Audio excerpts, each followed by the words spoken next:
And I can hear everyone else just fine in the other chat, so.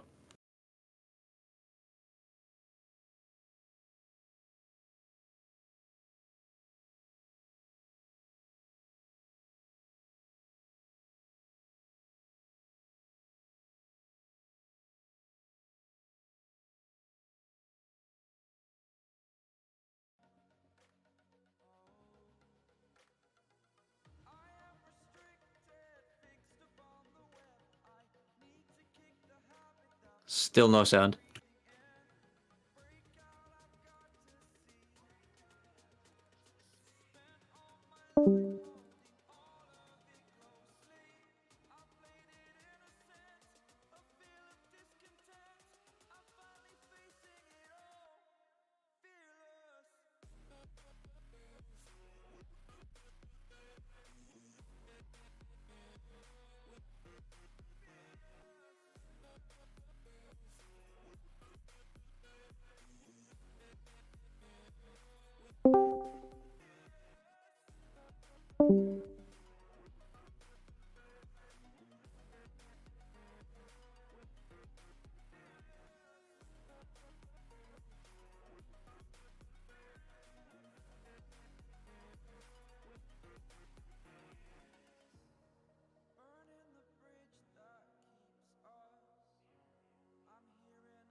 And hello viewers, and welcome to round 6 of the MSR Formula USA 2023 League here at WWT Gateway. And yeah, quite small little oval we've got today, and but as always joined by WMDR Martin. Greetings. And yeah, as I said, quite a small little interesting oval, and unlike most ovals, the one thing that this one has is a braking zone. Well, sort of, because as we go through this first sector, that first main corner, it's too tight to actually properly take, because the ovals, they're not the actual same size. One is sharper than the other, and one is longer than the other, of course, passing through that one now. And yeah, so it seems as if, looking through practice, that we're going to be looking at some potential 25s tonight. So hopefully we'll see some drivers do that tonight in qualifying. But yeah, currently though, Ultimate K's, Eisenschank, Cuckoo, Shad, Exevius, Runelijk and Jedlin are the only cars currently out on the track. So already setting their times, and yeah, an extremely quick lap here at WWT Gateway. Test, audio test. I'm seeing if the audio is nice and crisp. Nice.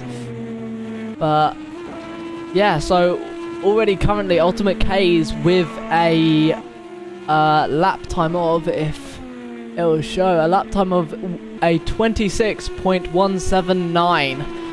It's going to be so currently for a first lap, it's really good. And I've just remembered, actually, it isn't groups of 2 this time. Unlike the Grand Prix, it's groups of 3. So 3 groups are going to be coming out in 5-minute segments. So the end of this 5-minute segment is very much coming to a close.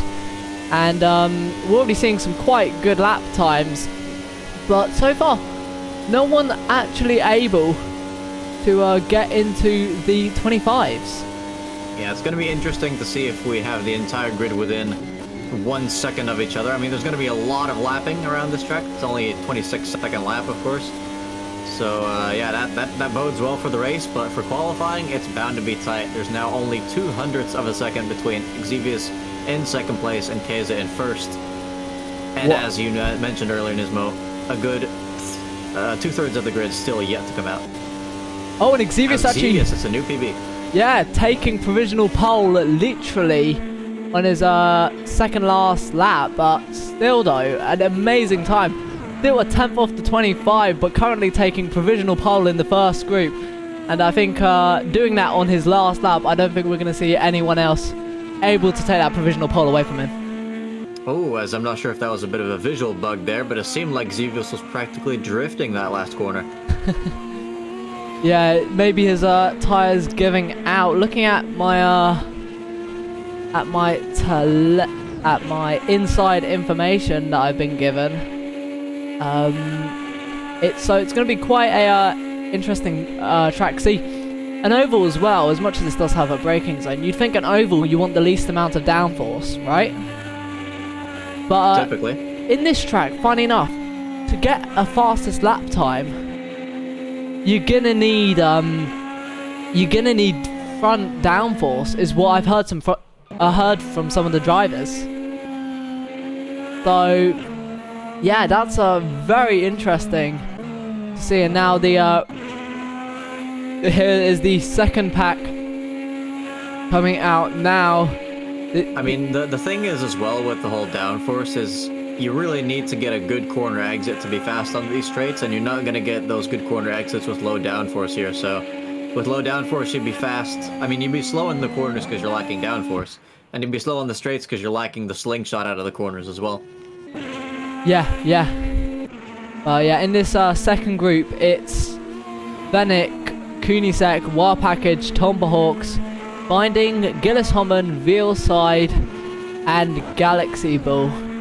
So hopefully we might see some of these drivers able to take away that provisional pole of Xevious with a 26 and 1/10. It looks like Veilside warming up his tyres a bit, so maybe that first lap may not be the quickest. I mean, it is up, but maybe best lap delta's up by a 10th. Yeah, but maybe it takes a couple laps before those tyres get into those optimal range. I would not be surprised, because keep in mind, a lap here is less than half a minute. That is not a whole lot of time for tire pressures to go up and change. Yeah, indeed. But yeah, currently Wild Package taking the P2 position away from Ultimate K's by 200ths. I believe that's 200ths of a second. But needs to gain that small amount of time if he wants to take that provisional pole away from Xevious. But yeah, he's up into P2, and it's only hit the halfway part of the session, so I believe he's going to get quicker and quicker over this lap, and we might see a new provisional pole leader. And I mean, from this onboard camera as well, you cannot quite catch it on stream, but at least on my view, they have the beautiful rear view mirrors that say "just don't," and then Einstein's face with "do it" on the other one. Very, very inspiring choice, this package here. Shooting for pole, and he gets even closer. Only 11 milliseconds off of the current fastest time, but Veilside goes up and goes even faster. He's in first now. Yeah, and and thank you. Oh, that's contact. Yeah, that car is going to return to the pit lane. No surprise there, but Veilside currently leading by a good 4 milliseconds. I mean, that's... You can literally throw a pebble onto the track and drive over it, and that might cost you that 4 milliseconds. So it is practically nothing separating these guys. Yeah. Less than 200ths between the top three. Absolutely insane driving with these top three, and the top five only separated by a tenth and a bit maybe, which is just absolutely incredible racing. And we haven't even had the third group come out either. So it's just going to get closer and closer as this qualifying goes on. As we have now been attacked by a Max Verstappen brigade in the chat. Yeah, thank you, and George for both subscribing. I always do appreciate it, because I subscribed at the start of the stream and George has just subscribed now. So I thank you guys both. And interestingly enough as well, Fennec, who was previously the only driver to be a full second out of, away from provisional pole, is now within about 9/10ths and currently improving further as well, as he stays P12 but still improving. Veilside currently on a lap to get those tires up to pressure and temperature, so he's not going to be going too quickly just yet. Yeah, so also guys, don't forget to get your safety car predictions in. I see there's already a couple of votes in. Oh yeah, of course, yeah. To be honest, I completely actually forgot that I sent that out at the start as well, because I knew I'd forget. Ooh, two cars that quite close, Veilside and Arrow's McLaren there. Arrow's McLaren with Wild Package. If he's on the lap, he's 12 seconds down. He might have been a bit upset, but I think this is the lap he goes for it, and he's only going to have a couple left to do it. Can he get P1 away from Veilside, or can he claw himself back to even passing Xevious? Every single tenth, everywhere you take the corner, it's going to be very much decided. And his car looks as if it's driving a bit diagonal there. I didn't know if that was just me or not. I mean, that is kind of typical IndyCar stuff, where your car, you kind of got to steer on the straights. It seems like his car actually doesn't have that too much, so that might indeed be connection related. But just want to mention as well, apparently Ticklish is going to be out for the rest of this season with a knee injury, so we're wishing him all the best, and hopefully he can return in the next season or event, as Wild Package now puts it on pole by 5 milliseconds. He found those. How is it? It's incredibly close between the top three. They're separated by just nothing. Absolutely yeah, I mean, it's nothing. Literally less than 100th of a second. You can't even... I mean, blink and you miss it multiple times. So yeah, the top three. If I was the director of this kind of race, I would probably have them all line up side by side. But yeah. So I believe it is now the second group as Trouble. What a save! Yeah, catching that save. So yeah, as I said, so yeah, Trouble out in Group 3, as well as Eddie, Svi, Michael, Dina, Exus, and Escher. So this is the final group before the end of qualifying, and hopefully we might even see, I don't know how it's going to be possible, but we might see that top 3 get even closer.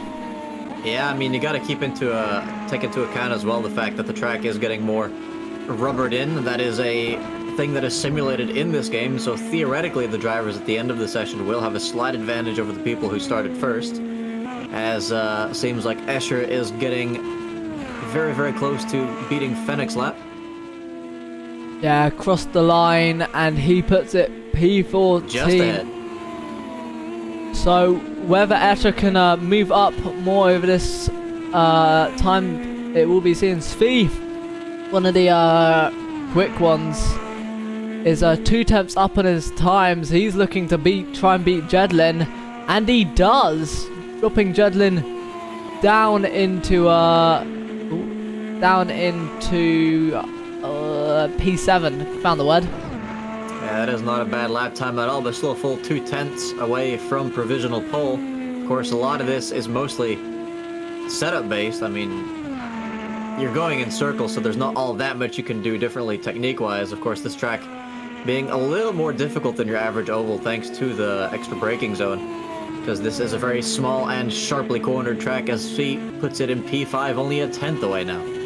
Yeah, and if he's at this pace, he could be looking to challenge that top 3 group as well. And he's up by a couple tenths, maybe looking to challenge Ultimate K's this lap, but he keeps on getting quicker and quicker every lap. And yeah, if I was Ultimate K's right now, I'd be sweating a little bit to hopefully be on the 2nd row and not on the 3rd row.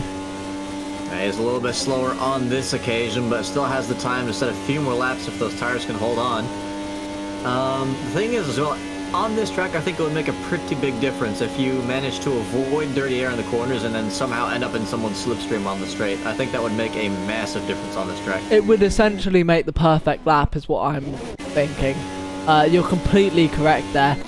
It would be absolutely perfect, and something that would be even more perfect would be the fact that the person might get out your way on the straight, and then you'd have completely clean air and get right up close behind them.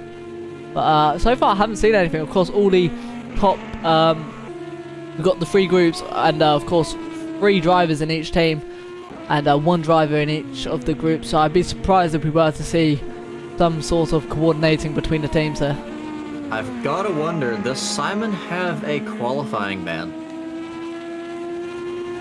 Someone does, I think. Because Simon is currently in the pits with no lap time set and shows no signs of leaving the pit lane, so that may well be a penalty for previous infringements on the rules. Now we're looking at trouble down in P18. He is looking to get within a second of that pole position time. He's improved by a full half a second. He's got about 2 tenths left to go if he wants to get within that second. He's 3 tenths up, and hopefully he can do it this lap to put the pressure off him a bit so he can maybe push. And actually he's 4 tenths up, almost 5, coming around his final corner. Where is that going to put him in compared to the rest of the grid? Ooh, just ahead of Fennec, so that's actually an extraordinarily bad performance from Fennec. Yeah, and yeah, Fennec being one of the, well, normally one of the most expected. Yeah, I mean, best of the rest usually. Fennec, of course, typically in previous seasons being one of the drivers, not always quite at the very sharp end of the grid pace-wise, but usually the odd one out to win a podium. So him starting in basically last place with only Simon behind him, that is not a good sign for this race, but considering how short this track is, anything could happen. Yeah, as everyone is now on their final laps. Michael across the line. Does he improve? No, he doesn't. Only a couple people left to cross the... No, everyone has actually crossed the line.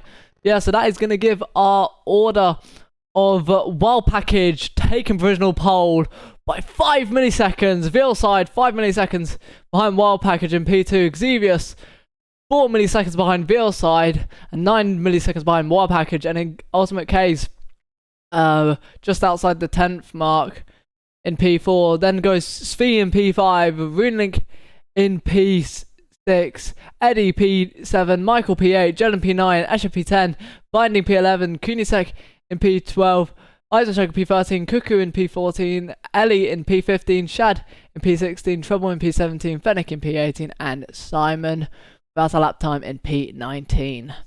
I just want to mention as well, I was looking at those sector times, and it seemed like Wild Package had taken a full 10th out of everyone else in the first sector and then kind of just bled a couple milliseconds in sectors 2 and 3, because that second sector was slower than I think at least 7 other drivers. So wow, so maybe getting a good entry into the corner, but maybe not getting the best acceleration. I mean, look, if you look on the right, you can see those dashes of where the sectors start and end, you know, just the small ones on the map. Don't know if the viewers can see it because of the resolution, but literally the sector 2 is literally the straight, the back straight, not the start finish one, the back straight, from a third of the way through, and then it's 2/3 of the way. It's so small, that second sector.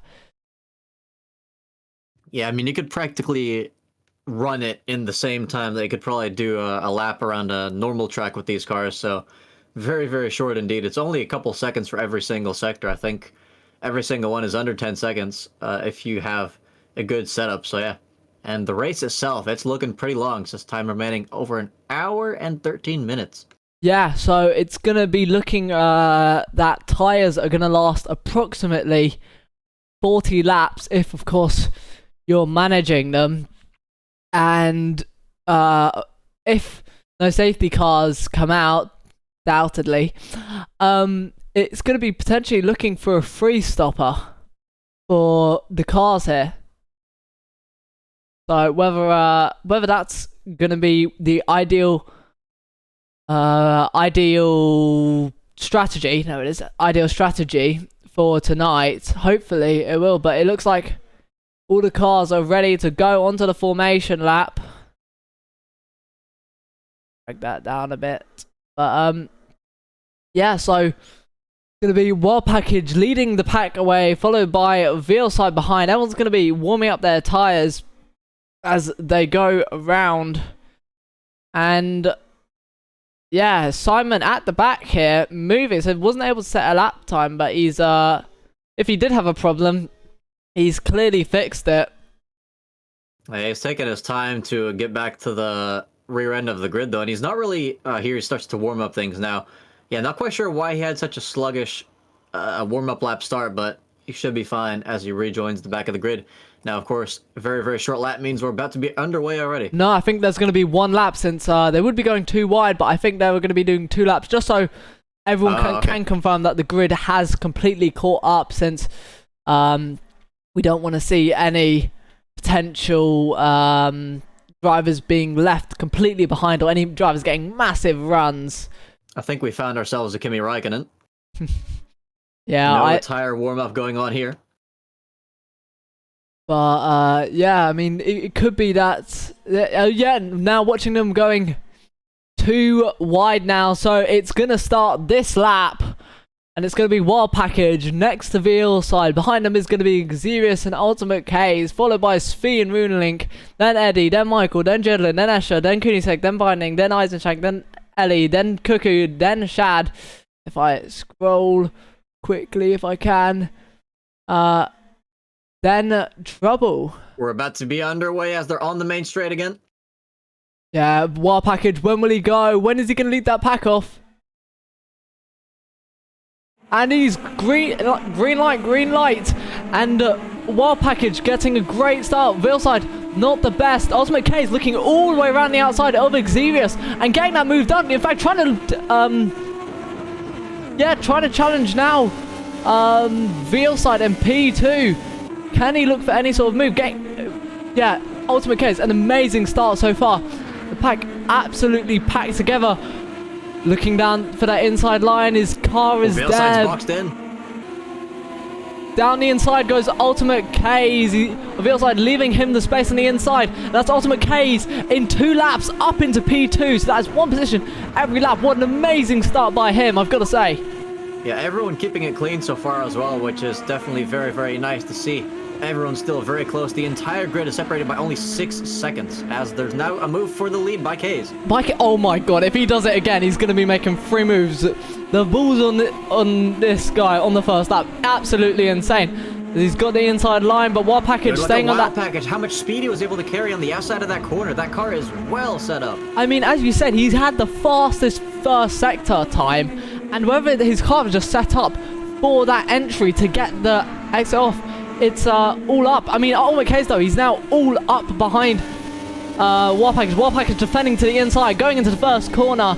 Is anyone gonna spin wide? Is anyone? Oh, you can see how close Ultimate Case is, but yeah, nowhere to go, as you said, and that might leave the train behind. Vulnerable Ultimate Case moving to the left, and that's him down the inside for the lead. Can he hold it? And that is Ultimate Case from P4 in 4 laps into P1, but Wild Package looking down the inside. There's a bit of contact. It looked like there was a bit of rubbing. Ultimate Case trying to hold it around the outside, and does so. And that's Wild Package slipping back into the slipstream. And behind you can see that train just staying in the slipstream and trying to gain on this fighting front group. Yeah, I mean, either Wild Package just doesn't have a lot of pace at the moment, or the slipstream is very powerful here, as Veilside now looking to make a move for P2 into the first corner. He's been given the inside line. But can Wild Package keep it around the outside? We've seen how good he is, and you can just see the speed difference he can carry around that corner compared to everyone else on the track.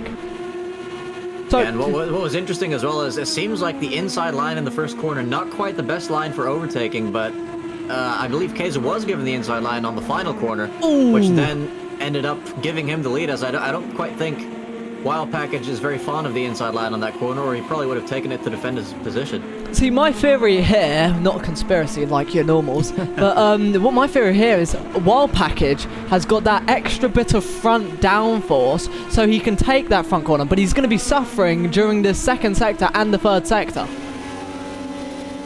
Definitely seems like, as Keza is now actually starting to pull away a little bit, so the slipstream maybe not quite as powerful as we thought. May well be setup or fuel related, who knows, because I'm sure some people will be on differing strategies. Oh, that's a car off on... Who's that? Who? I think that might have been... I think that's Svi. Svi.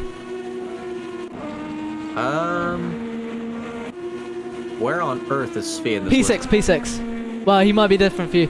Yeah, he's completely dropped. Does he have damage? I think it looks like he's able to save that car, but the only reason I found it we do have Fennec entering the pits now with a very damaged car. Trouble just now leaving the pits, so there has been an incident, but only 2 cars involved at most, so no safety car being called yet. In the meantime, Package still within just a couple tenths of K's, but leaving the inside line open. 2 attacks from Xevious this time. Xevious right next to him, and can he look for that move up the inside? But we know how good Wild Package is on his corner and how much speed he can take. He just swoops around the outside of him. Absolutely incredible. Yeah, I mean, I'd have to think that Wild Package just has way more downforce on his car than everyone else, because he seems very powerful in the corners, and then kind of just a sitting duck on the straights. Yeah, and I mean, it's all in the strategy though. Really, it's good to see that people have taken different wings and different tunes to their cars, and ultimately it's a question of who sometimes has the better tune, but and also who can manage it the best. In the meantime, RuneLink and P5 looking to make up some positions, eyeballing that P4 of Veilside.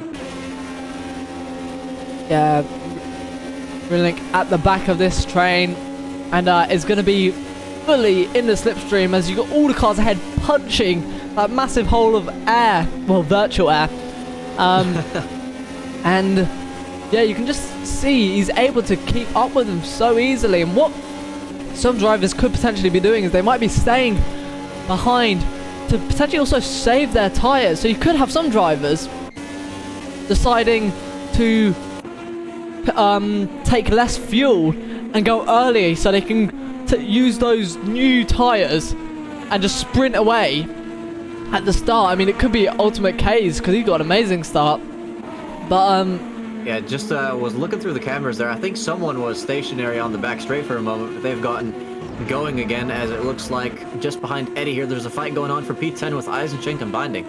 Yeah, Eisenschenk getting Binding on the straight, and making it up into P10. Meanwhile, the top two now starting to pull away from Xevious, so this is great news for Wild Package, who, as there's a bit of contact right behind with Veilside and Brunlink. Yeah, and hopefully both drivers can make it safely. That's Brunlink in the inside, Veilside stuck on the outside. That is very unfortunate. So it looks like Veilside not taking any risks there, but it was a hairy move, that's for sure. I mean, I think Wild Package is going to love this, though, because he's able to stay in Cage's slipstream now and probably save a bit of fuel without now having to defend from a hungry pack of cars right behind. I think some clever drivers are going to be thinking, I've got an hour and 5 minutes left of the race, and I don't want it to end at the start. You got to evaluate some sort of risk. And I think there's going to be a midpoint of this race where some drivers are going to all of a sudden increase the aggression. We're getting very close to the back of Veilside there. Yeah, and actually having to change gears as well in the meantime. That was a definitely lucky escape. They're not running into the back of Veilside, but I think something may have happened to Veilside because he has lost touch with Runelink up ahead. Yeah, Runelink actually looking down the inside of Xevious up ahead. So whether he can make that move, watching both cars ahead, that's Runelink down the inside, but can Xevious look for a switchback? They're still extremely close. Xevious now on the inside, performing that switchback, and they're side by side, going into the long left-hander, and can Runelink keep around the outside? He's got the momentum to do it, but they're still side by side. There's a move with Runelink's teammate just up ahead. He's going to be putting the pressure on Ultimate K's. Ultimate K's defending that P1 position that he got from at the start. But currently it's a 2-3 for Arrow's McLaren's cars. Yeah, Runelink has made it past Xevious while Wild Package is trying to do the same on Ultimate K's. It seems like he's got the inside line again. Ultimate K's now stuck on the outside. Going into this first corner, we've seen how confident Wild Package is. And going in, he does extremely close. That's contact. That's Ultimate K's into the wall. Both drivers going out a bit wide, and that's not going to be good if Ultimate K's has damage. Yeah, K's is not going to like that one. He was driving a perfect race, and then, yeah, Package is going for a move, understeering into him, and K's of the innocent party in that. Yeah, Ultimate K's not going to be happy about that, especially since now the guy overtaking him is, in fact, Wild Package's teammate. Yeah, it seems like the damage must not be too overbearing, though, as he is staying out on track. Might generate a bit more understeer with whatever happened at that wall contact, and now Runelink now touching the wall as well. That's Xevious taking advantage of that, holding the inside around his long left hander and able to take that P3 away from Runelink, but you can see Runelink putting the pressure on all up his gearbox now, going up down the start-finish straight. Is Runelink behind? Gonna look for a move. Is he gonna try poke his nose down into this corner? It doesn't seem so, but I wonder and that's Wild Package making a mistake up ahead. Is that Wild Package? No, that's it.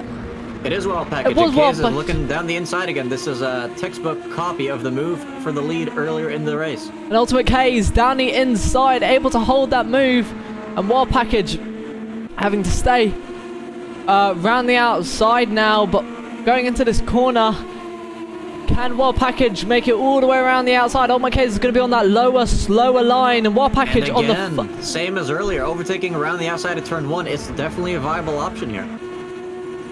Yeah. But as they are approaching some back markers now, so they're going to have to watch out to not interfere with this multi-car fight for the lead. Yeah, the top 4 only about 6/10, well 7 maybe. Attempts away from each other. Ooh, as looks like Wild Package a bit wide there in that corner. That gives K's a much better exit, and he's slingshotting through into the final corner.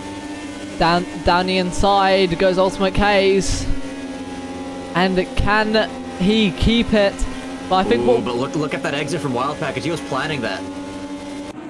Yeah, and he's looking to try to move around the outside. Can he complete it again? As Keza does wash out a little bit wide, and that's very hairy, and there's a wing! Was that a wing or a cone? I couldn't... It's a wing! Oh, it's a wing! Whose car is that? It is not last place.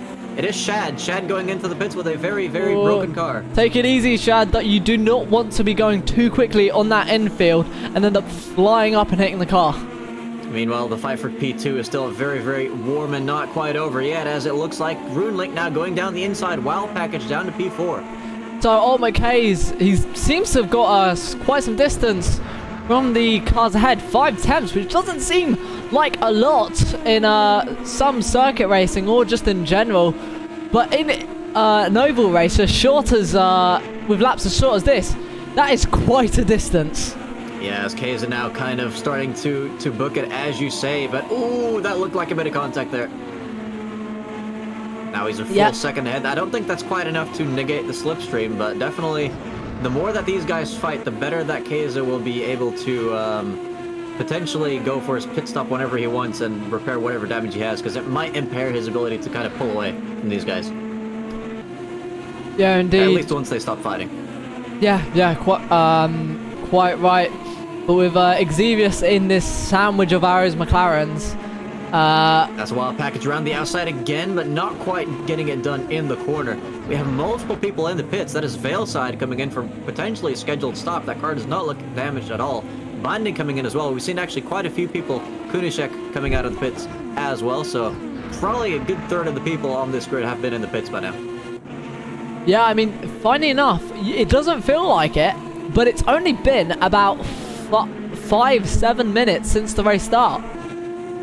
Well, we started with about a minute and 13, right? Yeah, I guess minus the warm-up laps. We are on lap 30, though. That doesn't make sense, then. We've definitely been here for longer. But, yeah, so... currently, now Wild Package into the pits. Okay, that's definitely got to be strategy, I'd hope. Yeah, but Ultimate K's is being chased down by Wild Package's teammate, so he's not going to have the Arrows McLaren of Wild Package behind him. He's going to have the Arrows McLaren of a RuneLink, and whether this different style of driving might affect Ultimate K's, maybe that's someone who's attacking him who isn't Wild Package. We might see another change for the lead. That may well be the case. As I mentioned, as soon as they stopped fighting, they started catching K's again. The gap is down to just 1/10 again. You just cannot take your eyes off of this leading pair. Yeah, and it is an absolute close one between them. And you can just see Exevius in the background as well. So if they start fighting like they are now, we're going to see Exevius making a 3-way fight for the lead, and that's exactly that. Exevius extremely close, touching them a bit, and actually causing himself to lose a lot of time. And I believe that is Wild Package behind them now, but that is going to be a lap down because of his pit stop. Yeah, but who knows? He seems to be in free air, and whether this battle in between RuneLink and Ultimate K's, in fact, is losing them time when it goes to pit stops, we're gonna see when it comes to the race and when the pit stops happen. That's definitely a glitch because these guys are not very close to each other. I thought I was gonna see an overtake there, and I see someone just driving on their own. So back to the fight for P1. Yeah, currently, the close battle. Hold on, we got 3 people entering the pits. There's something got to be going on here. 3 people. You know what? It is a whole pack of Svi, Eddie, and Jedlin all coming in at the same time. Seemingly no damage as well. So maybe that could be a genuine strategy move. But yeah, the rest are coming in as well. That is the top 2 coming into the pits. Xavier stays out. Yeah, I got scared. I thought safety car, but no one's called it. No, as we see them enter the pit lane. Smacks into the pit wall. And that can't be a part of the strategy. I mean, it would be an interesting strategy if it was. That is for sure. And actually, I do wonder if we keep the camera here for just a few seconds, if the pit crew's gonna climb over the fence after this, because I remember they actually do this at Watkins Glen in PC2. Oh. The camera just doesn't stay put for long enough. But unfortunate, but yeah, currently Eisenchenk now fighting with Asher for P3. These guys have not pitted yet. Yeah, so the strategy is fully coming out, and whoa, extremely close between some drivers there. It looks like who's that behind? Yeah, Wild Package actually is in P. is that yeah, is in P3, and I think. Wait, what? Oh my goodness! Wild Package has jumped from P10 to P3. It's the previous oval all over again. Yeah, so we're gonna see Ultimate K's drop down behind Wild Package. That undercut clearly working a dream, and that is a very. I don't know if that was on your screen, but they seemed very drifty going for that first. Oh, are you seeing it? The lobby is fucked. I think. The positions are going everywhere for me. It's probably due to the pit stops. Oh, and we do have a floating teammate here for. Wait, is that Kaiser floating? I think that's Eddie. I think that's Eddie. Hold on, Eddie. What position are you in? No, Fennec. Then. Yeah, it's got to be Fennec, and currently, yeah. I'm guessing that tire-saving technique not quite working out in P19, but he's pretty close to Shad, according to the timings, which are not to be trusted. Who is leading this race? Is it actually Eisenschenk? I think it's actually Eisenschenk. I haven't actually seen Eisenschenk hit yet. Well, he's about to get overtaken or unlapped by someone. Yeah, I mean, train of cars there. I don't know who's in what position.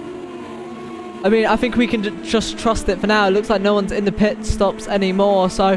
No, it's people are going all over the place. Like Hayes has been switching positions. There are no cars next to him, and it says he's constantly going from P3 to P9 to P8 to P7. Oh my god. Hasn't been this lasted for about half an hour, I guess.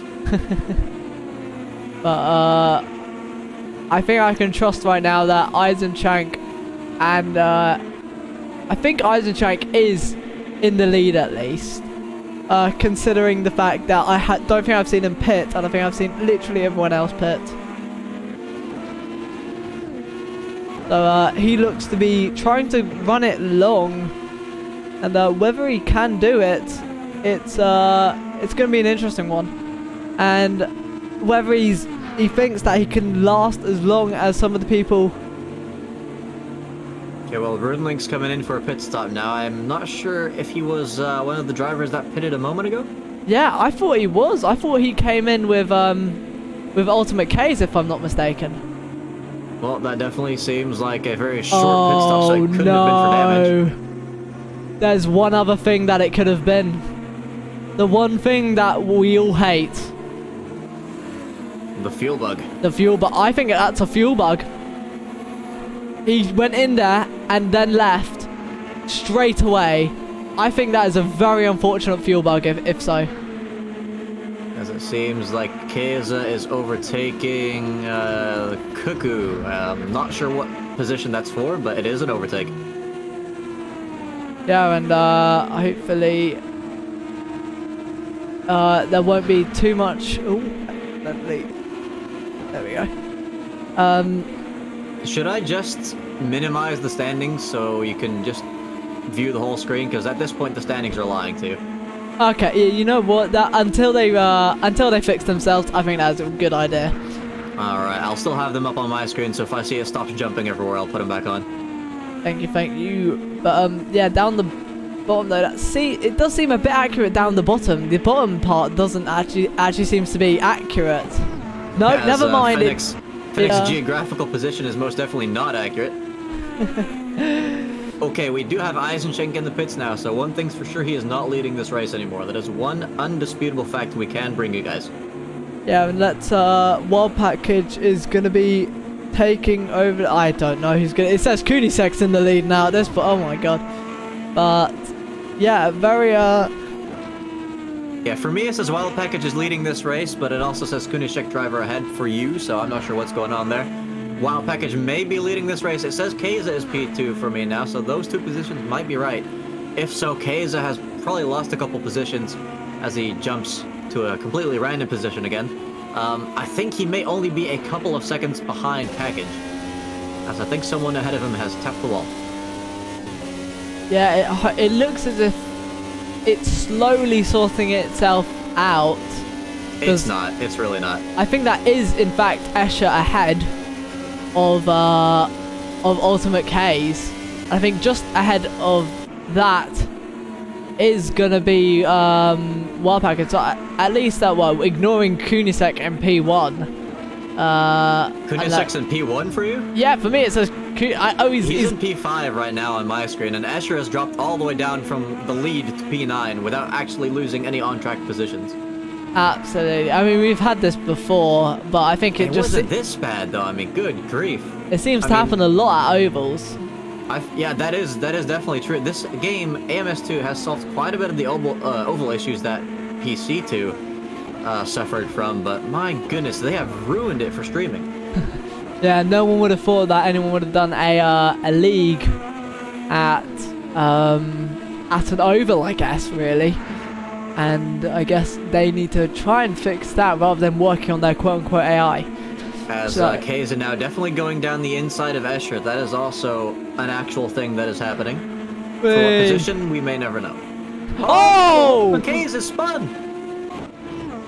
Oh, he's just barely managed to keep that thing out of the wall.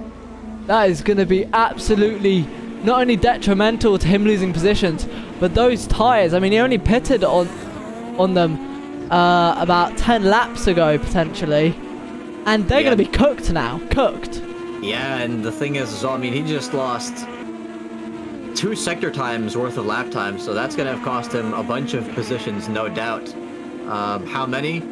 We may know next week. Not quite yet, but it says Escher's leading this race.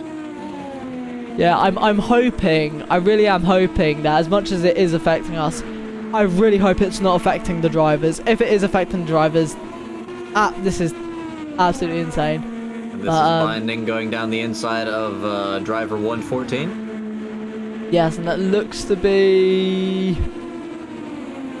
I'm guessing it isn't Ellie, but it could also be that he's that car. The thing is as well, even if the information that we're seeing on screen right now with the driver behind driver head is correct, these laps are so short. There's going to be lapped cars spread out throughout the field everywhere. It's just completely impossible to follow. One thing we can follow though is these two guys entering the pits, Escher and Cooney. Yeah, so maybe Koenigsegg was actually up there, but I think we know for certain now that... What position is Jedlin in? Because for me it's saying it's P4. For me it's saying P7, P8, it's jumped down to P9, live update, Jedlin is now in P3. I am not making this stuff up.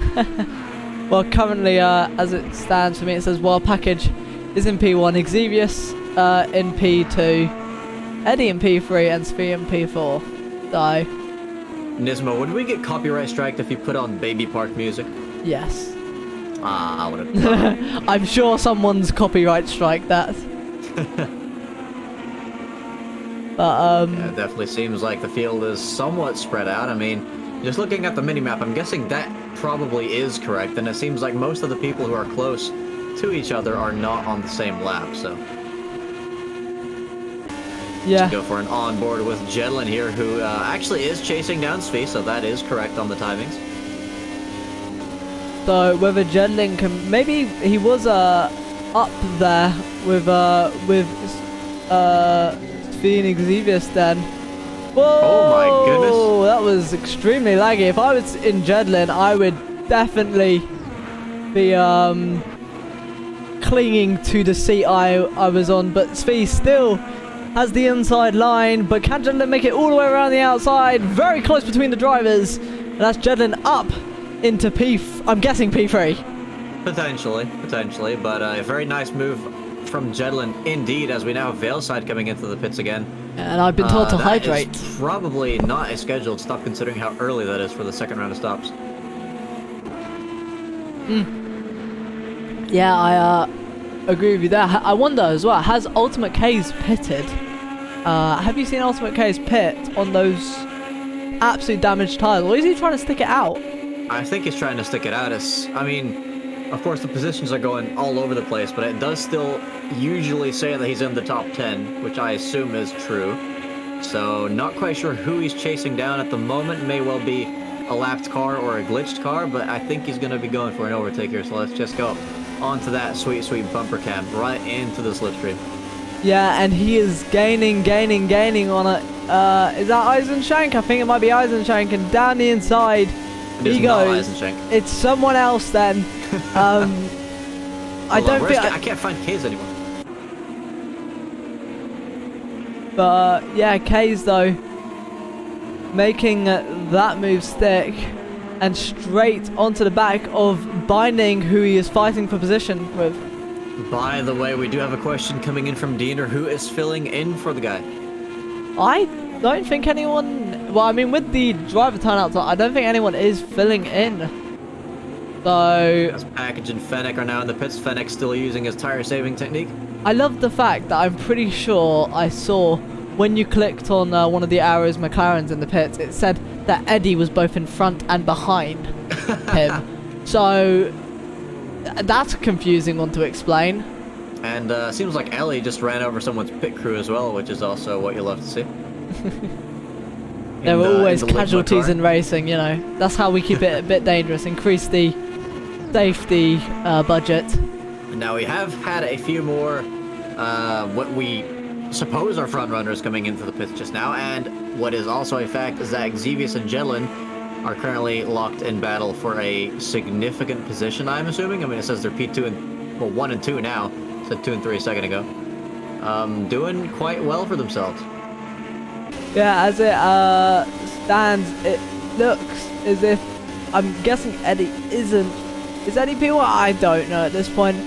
Well, one thing that is true is that Keza is exiting the pits, so let's go ahead and take a look at how difficult it is to kind of slot into this traffic. Looks like it's not difficult at all when that's part of the track with almost no drivers. Yeah, coming in just ahead of a back marker behind. But Jedlin keeping the pressure on Xevious, who according to my telemetry is P1, so this could be a battle for the lead. Jedlin looking for that inside move, and does he get away with it? Xevious holding it around the outside, but not able to for much longer, and that's Jedlin up into a quote-unquote P1 as far as we can see. Yeah, and I mean, Jedlin doing an almighty good job around this track. We've seen multiple overtakes from the guy, as Cuckoo now in the pits as well. That is not Cuckoo, that is Cuckoo. With And the Sega car coming out of the pits in what may be a top 10 position. Will we ever know? Yeah, Xevious though not giving up on that fight for potential P1. I mean, yeah, it's quite hard to lose a driver behind, especially when they're slipstream. You see Jedlin moves a bit to the left there, and Xevious moving more to the left. Xevious with the inside line, but Jedlin holding it around the outside, touching the wall a bit, and as we see the dust flying off. But yeah, Xevious staying in that slipstream all throughout this sector, and that's Jedlin going a bit wide, and that's going to leave Xevious in his slipstream. Jedlin moving to the left, defending the inside line as we hit the braking zone of this oval. Still feels weird saying. And Jedlin... Oh, that's another wing. That's another wing on the track. Is that a green wing? Why is a green rear wing? Well, someone's going very slow. Let's see if we can quickly try and find out who that is. It is, oh, Michael with a very, very broken car. Yeah, I mean, I'm happy that it was, I was able to notice that green, because, yeah, that is definitely a damaged car as actually he just gets overtaken in the pit lane entry as well by, we're about to find out whom. It is Eddie coming in, so Eddie seemingly doing well too, I hope. I mean, really can't tell anything in this race. Yeah. Yeah, a very quick stop there, and I think with how fuel is, it looks like they dragged his car up. Yeah, Jedlin is, I don't know if he's defending or not, overtaking a back marker there. He's fighting Asher for, I'm not quite sure what position, but Eisenstein, wait, no, that's not. Xevious has re-overtaken Jedlin and is now several seconds up the road. Wow! That is absolutely incredible. Got a bit of a wiggle there, I saw, unless that was the game telling me lies. But Jedlin boxing, oh, lock up. I wonder, did he get a time penalty going into there? And I hope he didn't. So for penalties so far, Kunishek has 10 seconds, and Fennec has 10 seconds for what I assume is illegal floating, but no one else with any penalties so far. Yeah, definitely some cars sadly speeding in the pit lane a bit.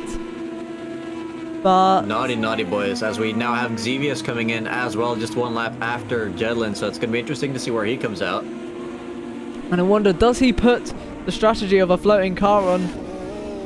No, he doesn't, as we see I him. like how he just drives away without the guy lifting up the brake sign.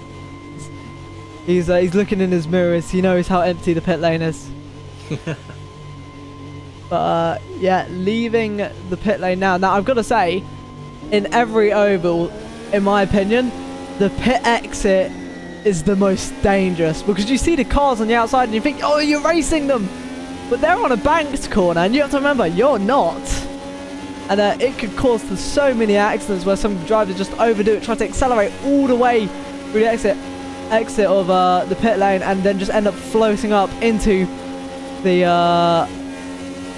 onto the racing line and killing whoever's there. Yeah, I just want to mention as well, because of that careful re-entry, Xevious has lost some positions now. He's behind Jedlin and Veilside, so these two are fighting now. That is definitely a net time loss for Xevious, considering it was a couple seconds ahead when Jedlin pitted. So yeah, interesting development there. We're going to see if these guys can keep this fight going. There's also one of Kaze's teammates in there. I think that could be either Eddie or Fennec. But yeah, so as much as he is a back marker, as most people who watch ovals know, back markers are actually allowed to stick with you and race with you. They don't actually have to fully let you go by. I like the way you phrased that. It made it sound like people who watch oval races know that Fennec is a back marker. Well, I mean... Yeah, Fennec definitely doing well at the moment to keep the car out of the wall. He's only, according to the timings at least, a minute and a half behind the leader, and he's not alone in that. There's two people behind him as well that are a couple laps further down. So yeah, not an entirely clean race, but it could have been worse. Oh, someone made a mistake, as we see someone going wide. I think that might be Fennec, I think. But no, it looked like an Arrows McLaren car was going slow on the outside. Well, we've seen that happen a few times. As Xevious now on the inside of Fennec. We'll see if he makes the overtake stick. Yeah, Fennec just giving up the position, not fighting it too hard. There is also, yeah, an Arrows McLaren car behind them, as you said. We'll try and take a look. Is that Wild Package? Is he... No, it's not. It seems to be one of his teammates. It could be RuneLink, or it could be Michael. Gonna take another look in just a moment as, yeah, Jedlin now pulling away from these guys, so he's definitely enjoying the fight that Veilside's bringing to the others behind, but it looks like Xevious is making short work out of that one.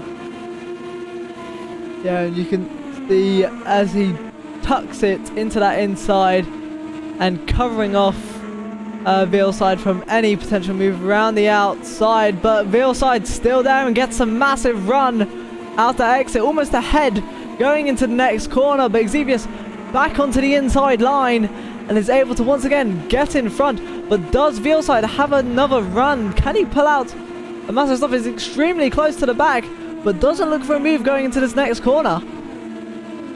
Also, just want to mention as well, it's not looking too good for the predictions. We have not had a single safety car yet, and no DNFs. Yeah, incredible driving by some of them. And we've pretty much hit the almost halfway mark. As Simon now coming into the pits from last place. That car is not looking too damaged. That may be a scheduled stop. Yeah, going in. It's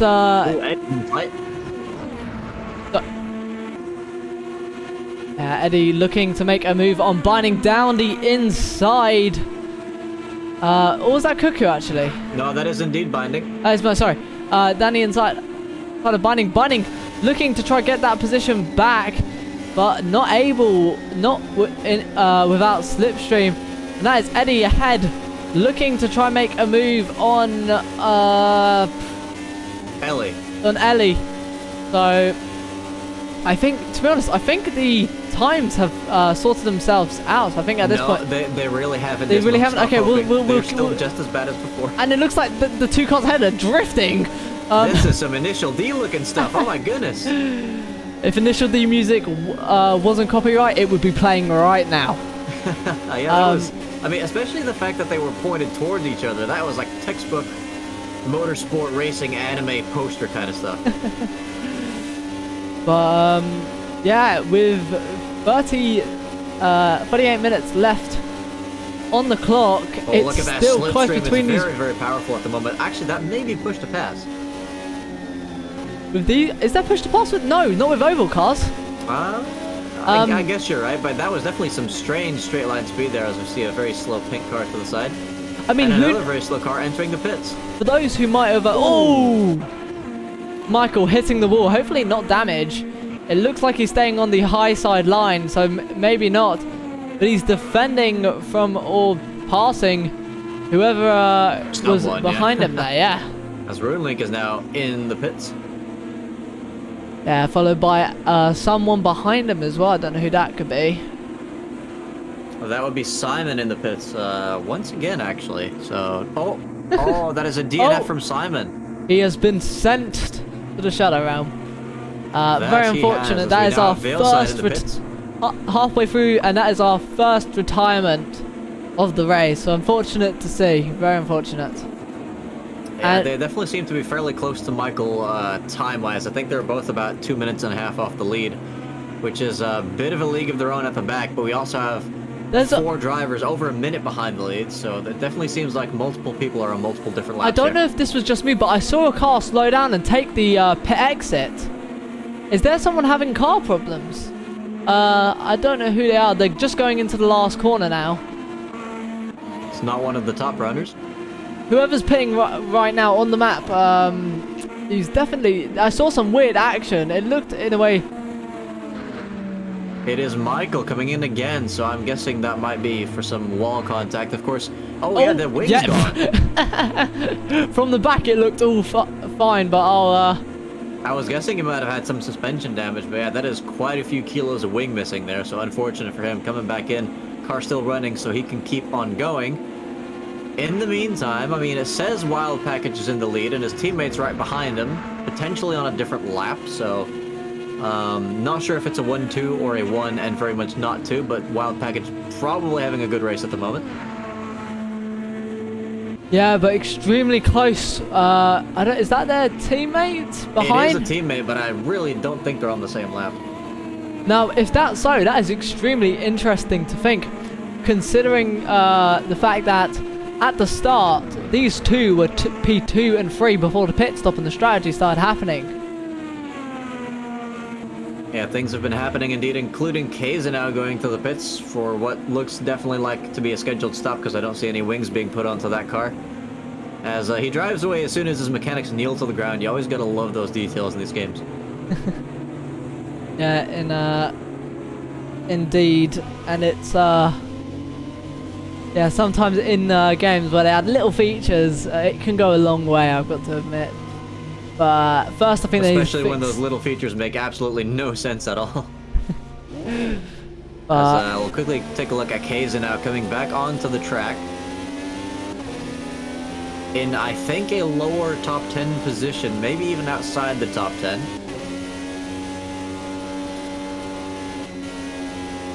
Yeah, so every single time I look at the timings and I think, okay, it might be working again, it starts to throw people all the way off the grid again. But Wild Package now coming into the pits as well, so that may be relevant for Kayza's race. I mean, who knows at this point? Yeah. These two definitely fighting it out for the lead earlier, and Wild Package may well be getting a penalty for that bit of contact they had earlier. Yeah, potentially. I mean, oh, that's I see maybe a wing mirror or something flew off a car. I think that's the same wing from Michael from earlier. Hopefully, I think it just hasn't despawned yet. Yeah, I mean, from being whacked around constantly, I'll say.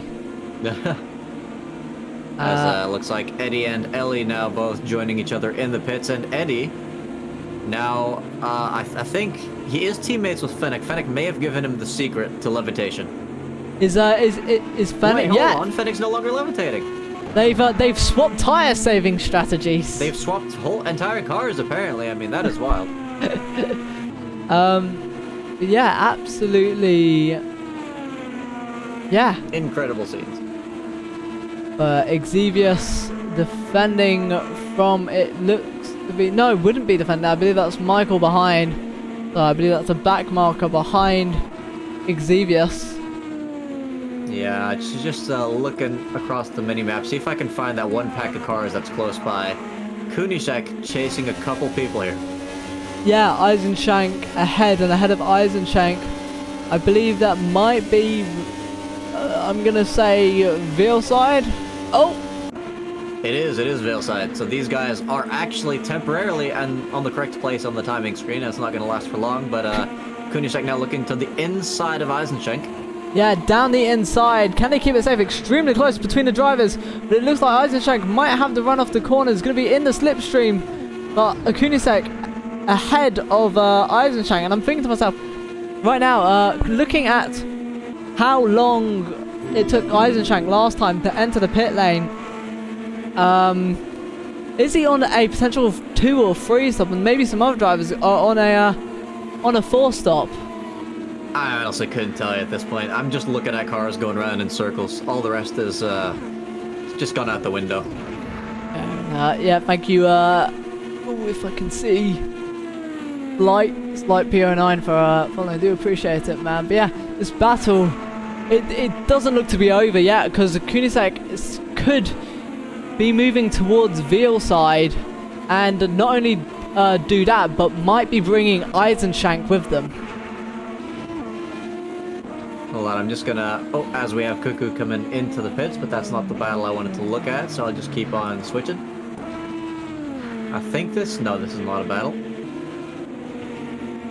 This is also not a battle, I don't think. I think the closest battle on track probably was... Oh, I saw some people very close on track, and they seem to have separated now. Oh, actually, no, there is a very close-knit group of 4 cars. See if I one can of them's got to be. One of them's got to be. Oh, okay. So one of them is Escher with Veilside right behind, but there's more drivers very close. I think these guys are starting to form a group of about 4 people for actual position. So yeah, it was the battle we were previously looking at with. Yeah, it's just gotten bigger. Yeah, exactly. And that is Veilside going down the inside of Escher there. Can Escher look for some sort of undercut? He looks like he's taking a tighter line out of the corner. And are they side by side? As it looks like Escher slipping, staying in behind Veilside, getting that slipstream. But Kunisek now all behind Escher. And are we going to see a potential move coming into this first corner? Looks like Escher half defending there. But Kunisek looking for that move. Kunisek down the inside. And Eisenschank as well, looking to make a move. I think there might be almost 3 wide. But coming out the corner, they're 2 wide. And yeah, Escher's giving up on that one. I think 3 wide would have resulted in an awful lot of death in that corner. So smart move on Escher's part, just backing out and living to fight another day. Yeah, absolutely. Incredible scenes, though, to think that halfway through, well, over halfway through the race, we would have seen a 3 wide, and we didn't really see a 3 wide at the start, as Eisenschank has got massive pace all of a sudden on Kunisek, and he looks like he's going to be the one pressuring Kunisek now and telling him, hurry up, I need to get to Veilside. Yeah, I mean, it almost looked like they kind of touched tires there coming out of turn 1, so he's going to have to be careful if he wants to go for a move. We are approaching the final minutes of the race now, as we're only just half an hour left to go.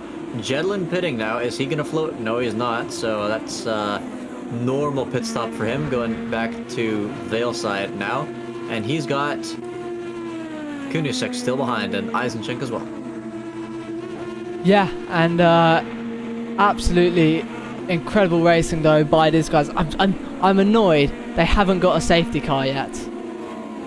Yeah, that would definitely spice things up quite a bit, but honestly, I was thinking we'd see a lot of them, because considering some of the previous oval races we've had, of course, and then the fact that this track is so short, you can have a crash, and within half a second you can have the entire grid piling into you because of how short the track is. I mean, like, yeah, you can do a whole lap in 26 seconds, which means that within just a few seconds, practically everyone has passed by the point that you crashed at, so...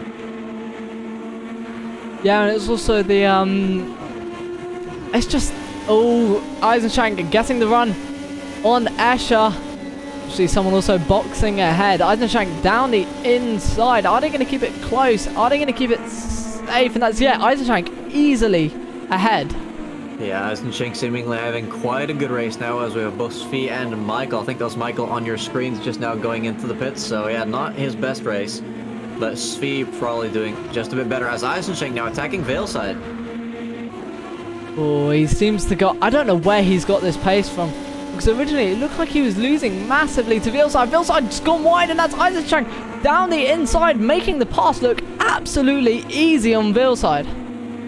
Yeah, Veilside just definitely giving him enough space on the left-hand side. Haha, pun. As it seemed like the drivers ahead were having a ding-dong battle as well, but I'm not sure who those were. It's maybe Xevious and Jedlin? Oh, yeah, they're very, very close. Yeah, Jedlin, it looked like he was almost going to go on the grass there for a second. He was taking curb, and that is risky as they go 3 wide now going into turn 1. Are they going to keep it safe? It's... Oh, no! There's a bit of contact! Can Jedlin get the advantage up from that? And he's made it absolutely perfect. And that's completely puts Xevious out and now vulnerable to, I'm guessing, that's Veilside. Yeah, that was an overzealous move if I've ever seen one. I mean, you're overtaking one person, you hit the person ahead of them. We saw the same thing over in Long Beach last time, but of course definitely very different circumstances. But yeah, unfortunate for Xevious. He's still going, but that's cost him time and potentially damage as well. Yeah, stewards might be having a look at that one on Thursday. As he looks to be getting overtaken again, but I'm not sure if that's for position or not, as we have Veilside coming into the pits. Yeah, both cars pitting, in fact. Just see, they're trying to fight the car. It's not an inside camber. So both cars are very much going to be fighting for grip on that more of a flat surface. Yeah, I mean, Kunishek definitely getting as much grass as possible to help rotate that car. See if we can watch the pit crew go back over the barrier. No, Kunishek is too fast. I think had a bit of a faster pit stop than Veilside, actually. Yeah, it looked to be. Not getting the best exit out the pit lane. But I think if he did, he would have been up Veilside's gearbox quite easily. But we're about to see what kind of exit these guys get. They're going to have to keep it safe coming out of turn 1, but I think they'll have a bit of a gap to come into. But there's 2 drivers not too far behind that are definitely closing in on him. Yeah. As Xevious now pitting as well, I assume that is to get whatever he needed and fix whatever damage he got from that last incident. Yeah, now but... Jedlin is fighting with Eisenschank. Yeah, Eisenschank, I don't know where he's got this pace from, but he seems to have, he seems to be in the groove, in the rhythm, and he's making place after place after place, it seems. Yeah, he's having the time of his life at the moment, potentially getting a podium. I mean, we don't know who's got a pit and where people actually are at the moment, because again, the game is very much screwed at the moment with the timings. But he's definitely setting some good laps. He set a 27.04 on his previous lap, the exact same as Keza, who was leading this race earlier. Yeah, and Jedlin, though, in the 26s. Yeah, so maybe Jedlin made a massive gap there to Eisenschank. Maybe Jedlin might be looking for a groove as we see a bit of dust. The cars ahead fly up. Yeah, there's a pack that just went through turn 1. I think that is Shad fighting not someone for position, so I'm not sure who that is. I think the person ahead of them... It is Cuckoo for potentially P9. Well, let's hope that this doesn't affect their race too much, if they might end up battling a back marker. Oh, as it looks like Shad's getting an opportunity to take the inside, goes back into the slipstream to get a bit more speed. To be honest, I think staying behind someone who is up in the top 10, you can just use their slipstream constantly, and that can quicken your lap time rather than having to fight them. And you're not even racing them. You might as well just stay behind most of the time. As we definitely see in some forms of motorsport, but we want to see overtakes here. We want to see risky moves like that don't result in a safety car. Hint, hint. But yeah, definitely Shad very much trying to unlap himself from Cuckoo. He's got pretty decent pace. His last lap was a 26.9 for Shad. Not sure if that's all thanks to the slipstream, but that is definitely one of the quicker laps on the grid at the moment, and faster than Wild Package, who has started the 111th lap. Yeah, and behind... there's someone else here too. Oh, they're in free wide. This is going to be absolutely insane going into this corner. Are they all going to keep they it actually made safe? it work. And that is... Was that for position? I have no idea, but... No, it None wasn't of the- for Cuckoo. None of Cuckoo's the still drivers P9. there, as much as they were they're all on the same side, but none of them were actually fighting. You had a back marker, someone in the That was middle, Jedlin. and then that was absolutely. I mean, it was ballsy. I will say that absolutely That ballsy. is definitely But that shoving was you. insanely dangerous to go free wide, especially when you're in P2 as it currently stands. Yeah, Jedlin, I'm sure thinking, who said you can't go 3 wide as he continues on his merry way, uncontested. It seems like no one is quite close to him on the same lap. I think the nearest driver might be Eisenschenk. And let me just take a look at the timings now. Oh, also, there is someone who is very close to overtaking Keza. That is not on the same lap, though. Yeah, Okay, it let me seems. just... You commentate. I'll look at the timings for a second to see if they're actually working again. Yeah, that seemed to be a Cookie Monster factory car, so they're going to be trying to get away. As much as they're not battling Ultimate K's, they're going to need to try and get away. And then behind Ultimate K's as well, you've got Michael, so maybe a bit of different strategy also coming out. We might see some back markers who've maybe pitted a bit earlier as well, wanting as Wild Package pits, I'm guessing, with 20 minutes left on the clock. For the final time, he's going to be wanting to leave the pit lane, but I wonder, where's he going to come out? I mean, with his rapid pace, he started It's broken again. from pole this race, and I wonder, is he able to keep pole? Is he able to keep that first place position essentially? And Well, I assume that's going to be his last pit stop, right? yeah, 20 minutes left. I would presume the same as well, and coming out just ahead of, I'm guessing that's not, could be speed, but coming out ahead of another driver who I don't know. Yeah, I mean, on the one thing it says it's Ellie behind, and on the other one it says it's Xavier, so it just still makes no sense. Yeah. But Ooh, there's someone facing that's the wrong way. that's incredible. That's on the racing Asher. line. Those are slow cars. Are those slow cars or people? I don't know if people are slowing down or not. I think It's a we've got safety ourselves car. a safety car. Let me just make sure I can. No, there we go. Yeah, that's a safety car, and this is gonna absolutely ruin Wild Package's strategy, I think, because he just pitted, and then there was a safety there's car. a bit of an in moment from Cooney there. Now, I wonder, with the restart, you know, it was all looking good that there was going to be no safety car. Oh my god, there's so many drivers in the pit lane. But I think that's just everyone going for their final stop. but yeah, there were so many drivers originally going for this. Well, no, I mean, there were some people, a lot of people saying in the prediction that there's going to be 2 safety cars. I'm pretty sure that people were saying that. Ooh. Look at the distance. You can actually see. You can see the pit crew for a brief moment actually climbing over the wall again. But yeah, you can. A lot of people in the prediction guessing there's going to be at least 2 safety cars, and this is the first one. But there's only 20 minutes left. However, you got to consider that since all the pack is now bunched up again, and it's getting very close to the end of the race, I'm thinking that people are going to become a lot more aggressive. They're going to be wanting to hunt down and get as many positions as physically possible. And could we see another safety car? And I mean, if Long Beach is anything to go by, then it's pretty likely we got a safety car there, barely after the first one, or after the previous one had even been lifted. But people being allowed to unlap themselves now. The game says Xavier is leading this race. I have my doubts. I think it may well be Jedlin at the front. I don't. Whoever it is, hopefully we will find out. So I think it is Xavius, because Xavius is going the. But look at the minimap. I mean, Jedlin is heading the entire field of cars behind him. Yeah, but Xavius is very much going slower, I would expect, than the rest of the grid. And I think that is... Who's in P1? We're going to work out who's in P1 Why here. do we have 2 grids forming?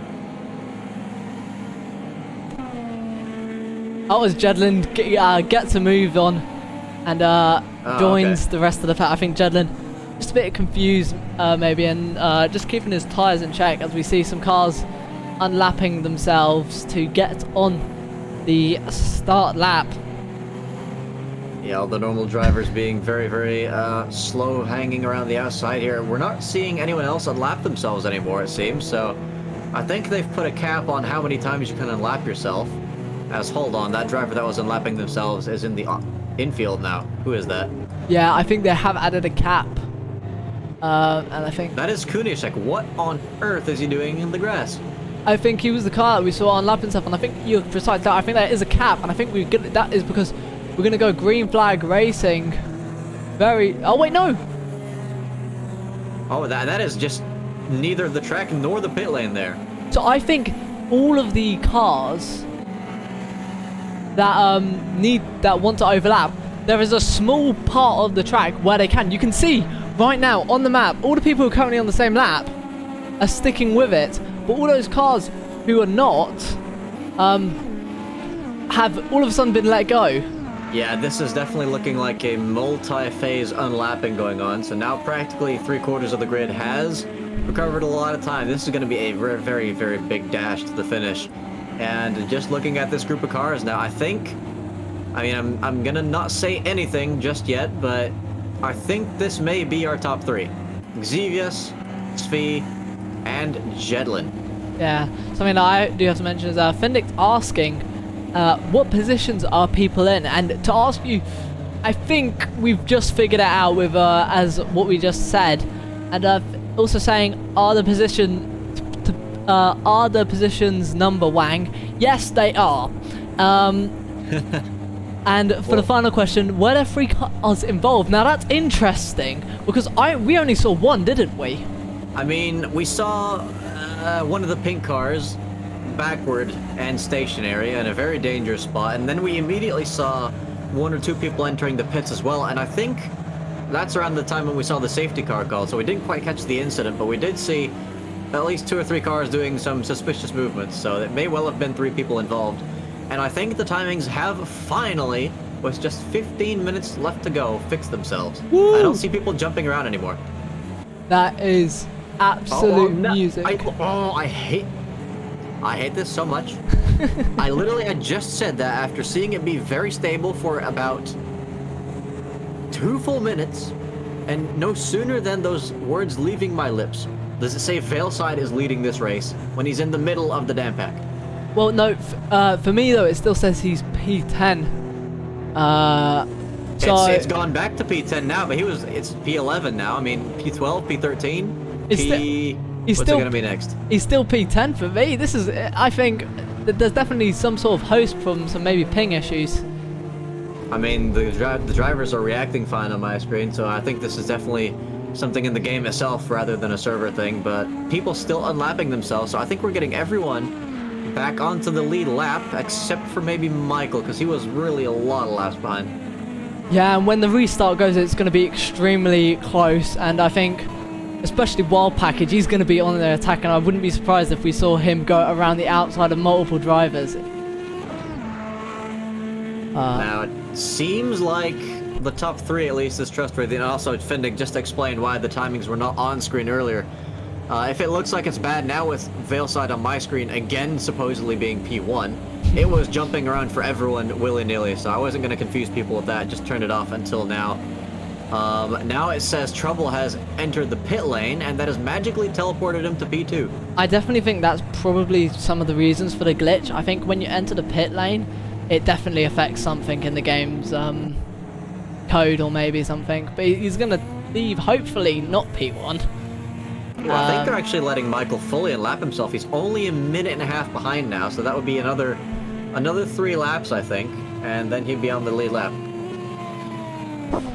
Yeah, and hopefully, I think we might be going, if Michael stays behind for this lap. Oh yeah, he's not unlapping himself anymore, he's lifting off. So it's going to be green flag racing this lap as we see Xevious pulling the pack away. And is he going to go coming race leader, and of course no more pit stops as he is about to slam the throttle. I thought he was going to. Apparently not. Is that Michael unlapping himself more? Okay, it is. I thought he was as well. I very much. This is a very confusing race. But at least we know, despite it saying Fennec now leading the race, that Xevious, Svi, and Jedlin are our top 3. There are no more scheduled pit stops with only 12 minutes remaining, and this puts Wild Package and Keza only in the lower positions in the top 10.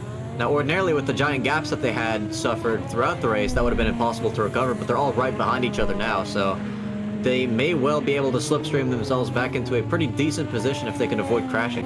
As we see, Wild Package unlapping himself again, so he's definitely going onto the last lap. You can see all the drivers letting him come by and go on the leading lap. So, if yeah, this is going to be an extreme close, and this could be. If someone's taking the pit lane. Someone has, and I cannot tell you who it is yet. It looks to be one of Veilside's people teammates. Going to the pits now, are they just hitting each other while going slowly, or what? I hope not. That is going to be unbelievable if they do. Shad coming into the pits now. I think he may come out behind Michael once Michael rejoins the grid. Michael still has a full lap to unlap himself, though. So how many laps behind? Come on, Michael. He's running at rate. He's going to get the fastest lap at this rate on safety car conditions. I can tell you one thing's for sure. At the restart, his tires will be the best out of the entire field.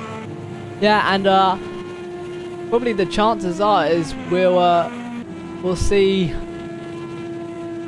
By the time the safety car goes, there'll probably only be 5 laps left. Hold on, there's that trouble being Not 5 laps. I mean, there. 5 minutes left. How many minutes? 5. By the time it goes, as Michael is now on the back, so we might be going racing this lap, and yeah, I think we are going to be going racing as Xevious comes round the final corner on the restart. You can see everyone bunching up. I'm guessing we're going now extremely close between some drivers, and he's waiting quite a long time. Are they gonna? And they're going. There we go. Okay, Veilside not leading this race. It is definitely Xevious currently in the lead. Jedlin already making a move down the inside of Svi. Svi getting horrendous.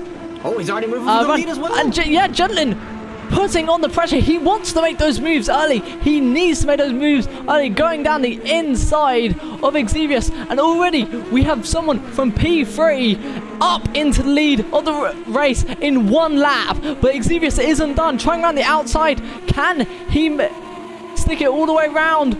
Or is Jedlin going to hold that inside line? Very close. Also very close behind between Eisenschank and Svi. Eisenschank very close. Also semi-defending from Wild Package behind. A bit of contact for the lead. Xevious has tapped Jedlin in the side, and that's costing them both a lot of speed. Oh my god, they're almost 3 wide. 4. Jesus Christ.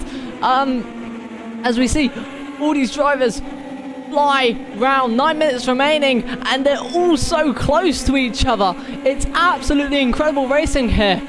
As you see, they're wheel banging as well on the straight. That's not what you want to be doing, guys. This is very, very close to causing an entire grid to crash into that wall, and that would be pretty much your last chance for a safety car as well. But yeah, Jedlin not taking any prisoners on the restart.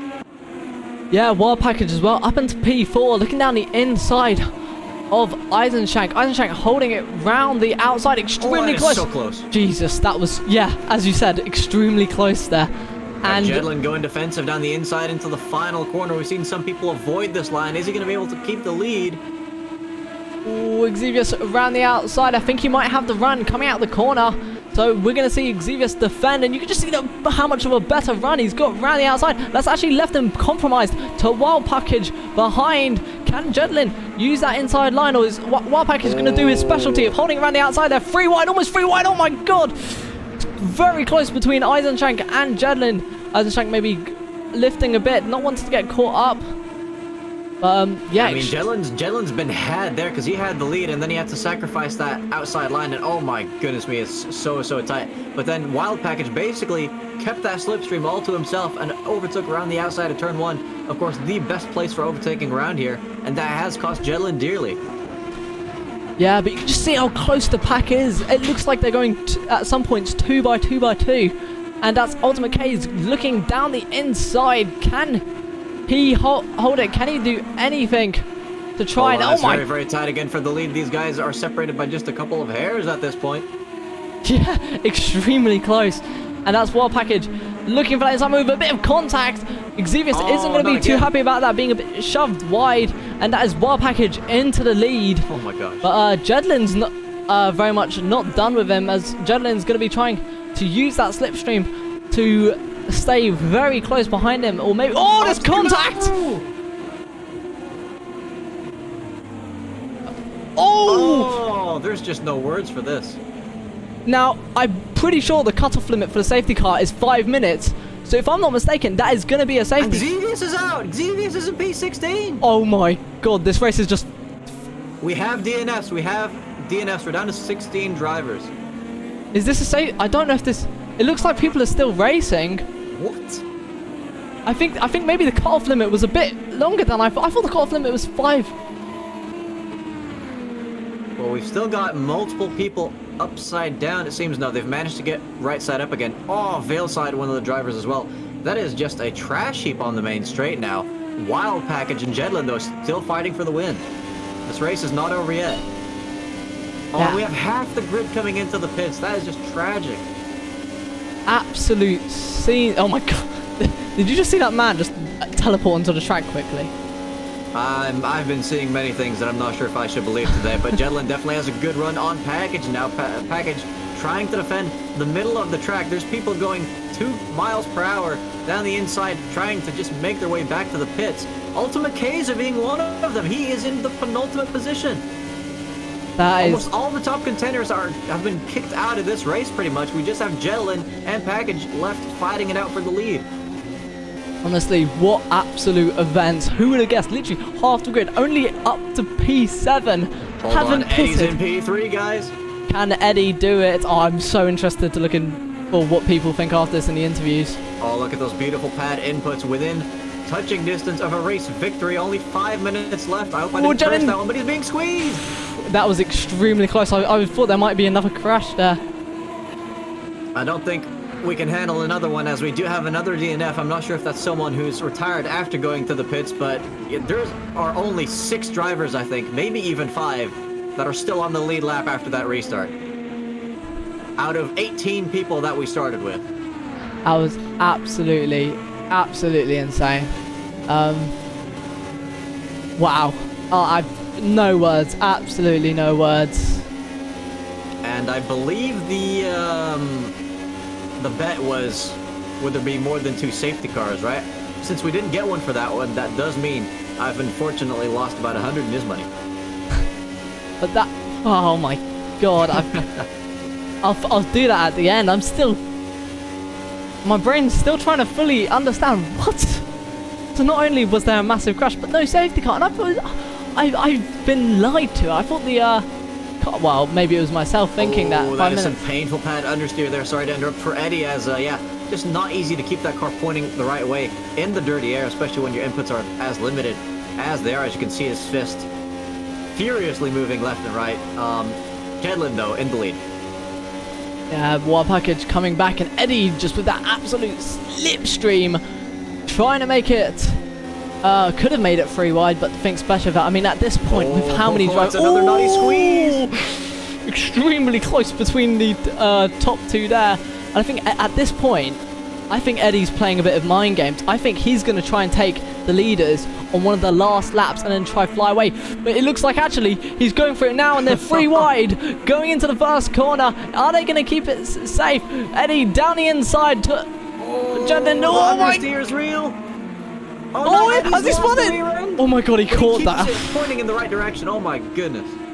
And that is Eddie, still in P3, because most people here now are back markers. That is very unfortunate. That may well cost Eddie P3 to Binding, who's now very, very close behind. But the fight for the lead is still on. 3 minutes remaining.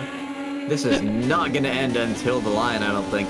Yeah, I mean, Jedlin's taking a tighter line out, and that is a Wild Package trying to defend from Jedlin, but you can just see how much pressure Jedlin is putting on any small mistake by Wild Package now, and it could be Jedlin taking that P1 position. Yeah, and it's definitely going to be a question of who can harness the power of the slipstream the most and who's going to make the ballsy last lap overtakes, because, I mean, we've seen it. You can send the car around the outside of some of these corners and get an overtake done, but if these tires are not that fresh anymore, that is a risky move. Yeah, so something I have noticed, much as we're watching the battles, like that Ultimate K's and some other drivers who got affected by the pit had somehow made it up into P8.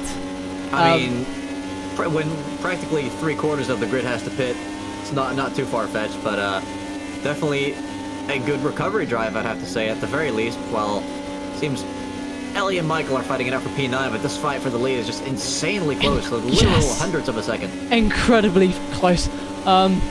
It was literally, I think they were bumper to bumper or tail to nose. I was about to say if these cars had bumpers, but it looks like Jedlin's going down the inside again. Yeah, and I think there's only about 3 laps remaining. As we see Jedlin, oh, he's looking at inside. Wild Package gives him the outside line as P1's disappeared from me, so I'm going to try to get that back. They're about to approach a back marker as well. This may well get hairy. Only a minute and a couple seconds left on the clock. Yeah, but you can see Jedlin, he's so close in that slipstream. Is the back marker going to give way? They stay on the racing line, so Wild Package definitely isn't going to be a fan of that.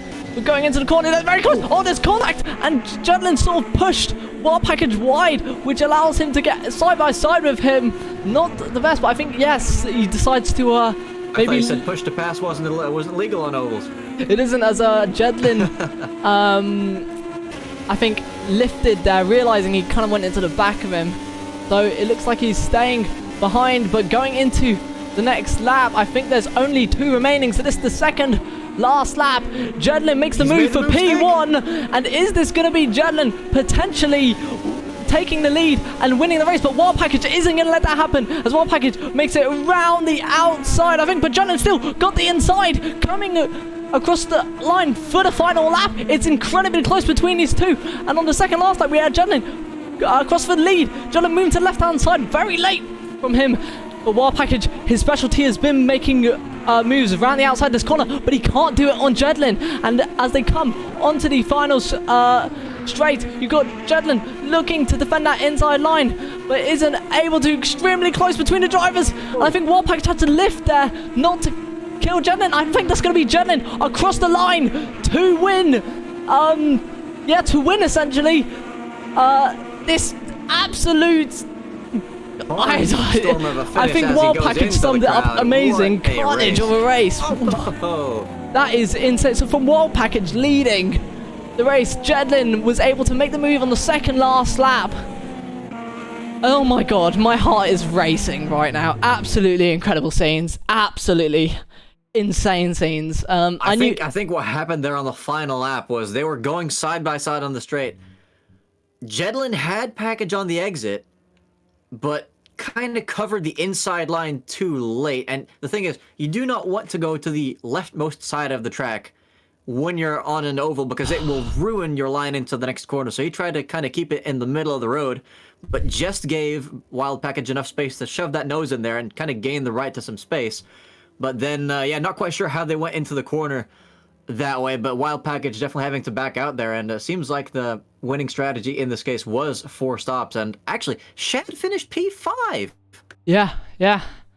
Wow, so I mean, that just proves that keeping it safe and out of the whirlpool of death is the way to go in these races. Yeah, so it's going to be Jedlin taking P1, Wild Package P2, Binding P3, Eddie P4, Shad P5, Trouble P6, Speed P7, Ultimate Case P8, Ellie P9, Escher P10, and thankfully the lobby's glitched. So we can see the rest of the grid. Michael P11, Eisenschank P12, Cuckoo P13, Exubus P14, Fennec P16, and Rudlink I think he retired, so I don't know if he gets points, but Runelink retiring in P16. Hold on, Nisma. I am receiving reports that Trouble may have the fastest lap of the race. Wait, hold on. Let's have a closer look at that. Hold on. It's pretty close to speed, but I think he's got it. 26.13.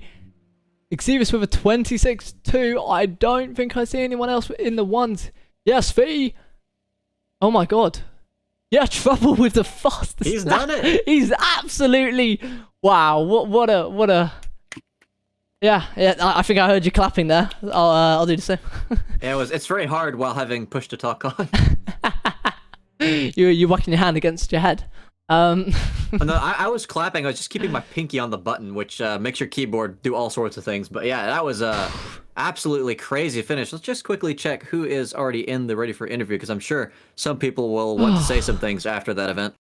Yeah. I mean, well, right now I'm speechless. To sum it up properly. Yeah, I completely agree. Let's have a look.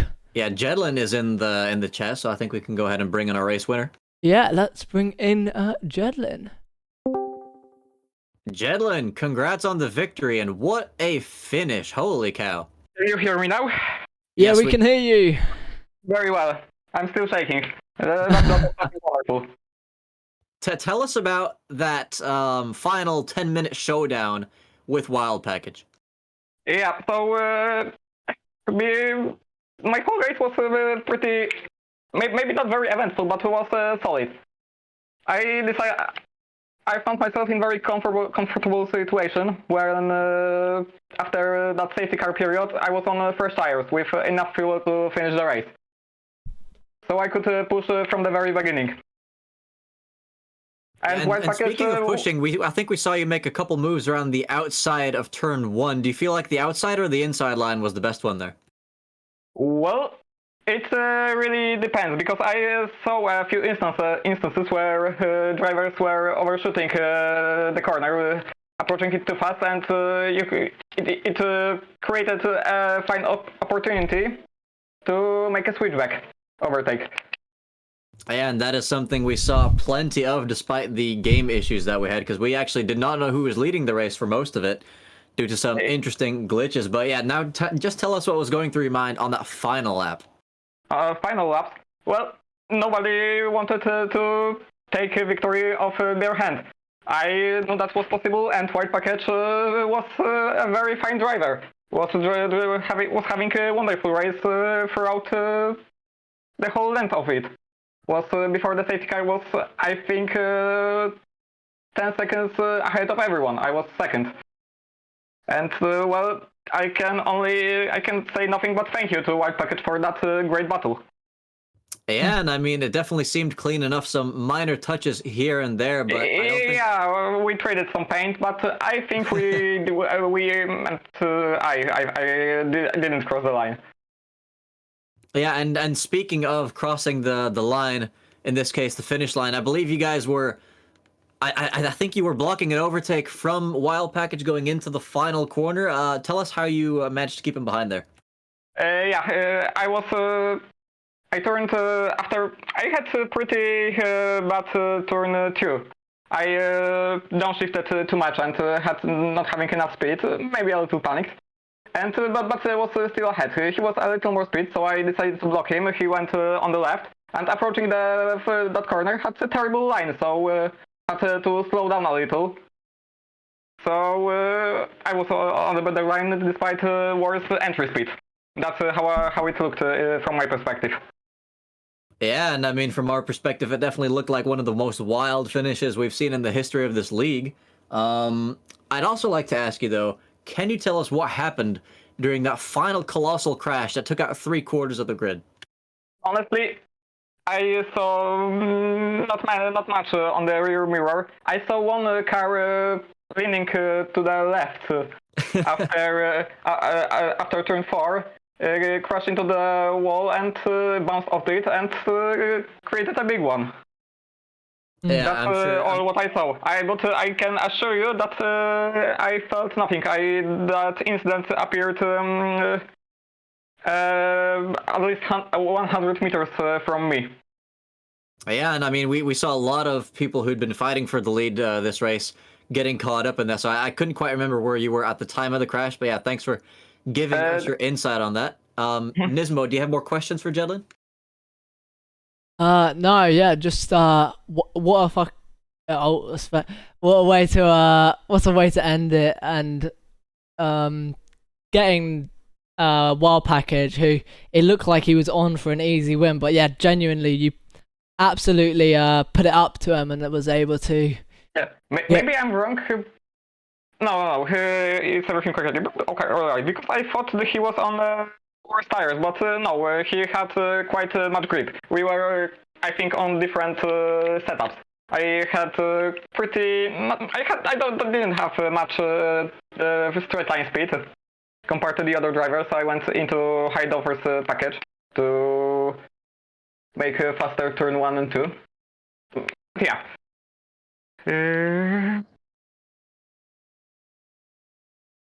I don't know if I answered your question. If didn't, please repeat it. I was just Nismo's congratulating you being pretty distracted by much. the chat. Yeah. No, honestly though, what a win. Yeah, this was my And- first victory in that league.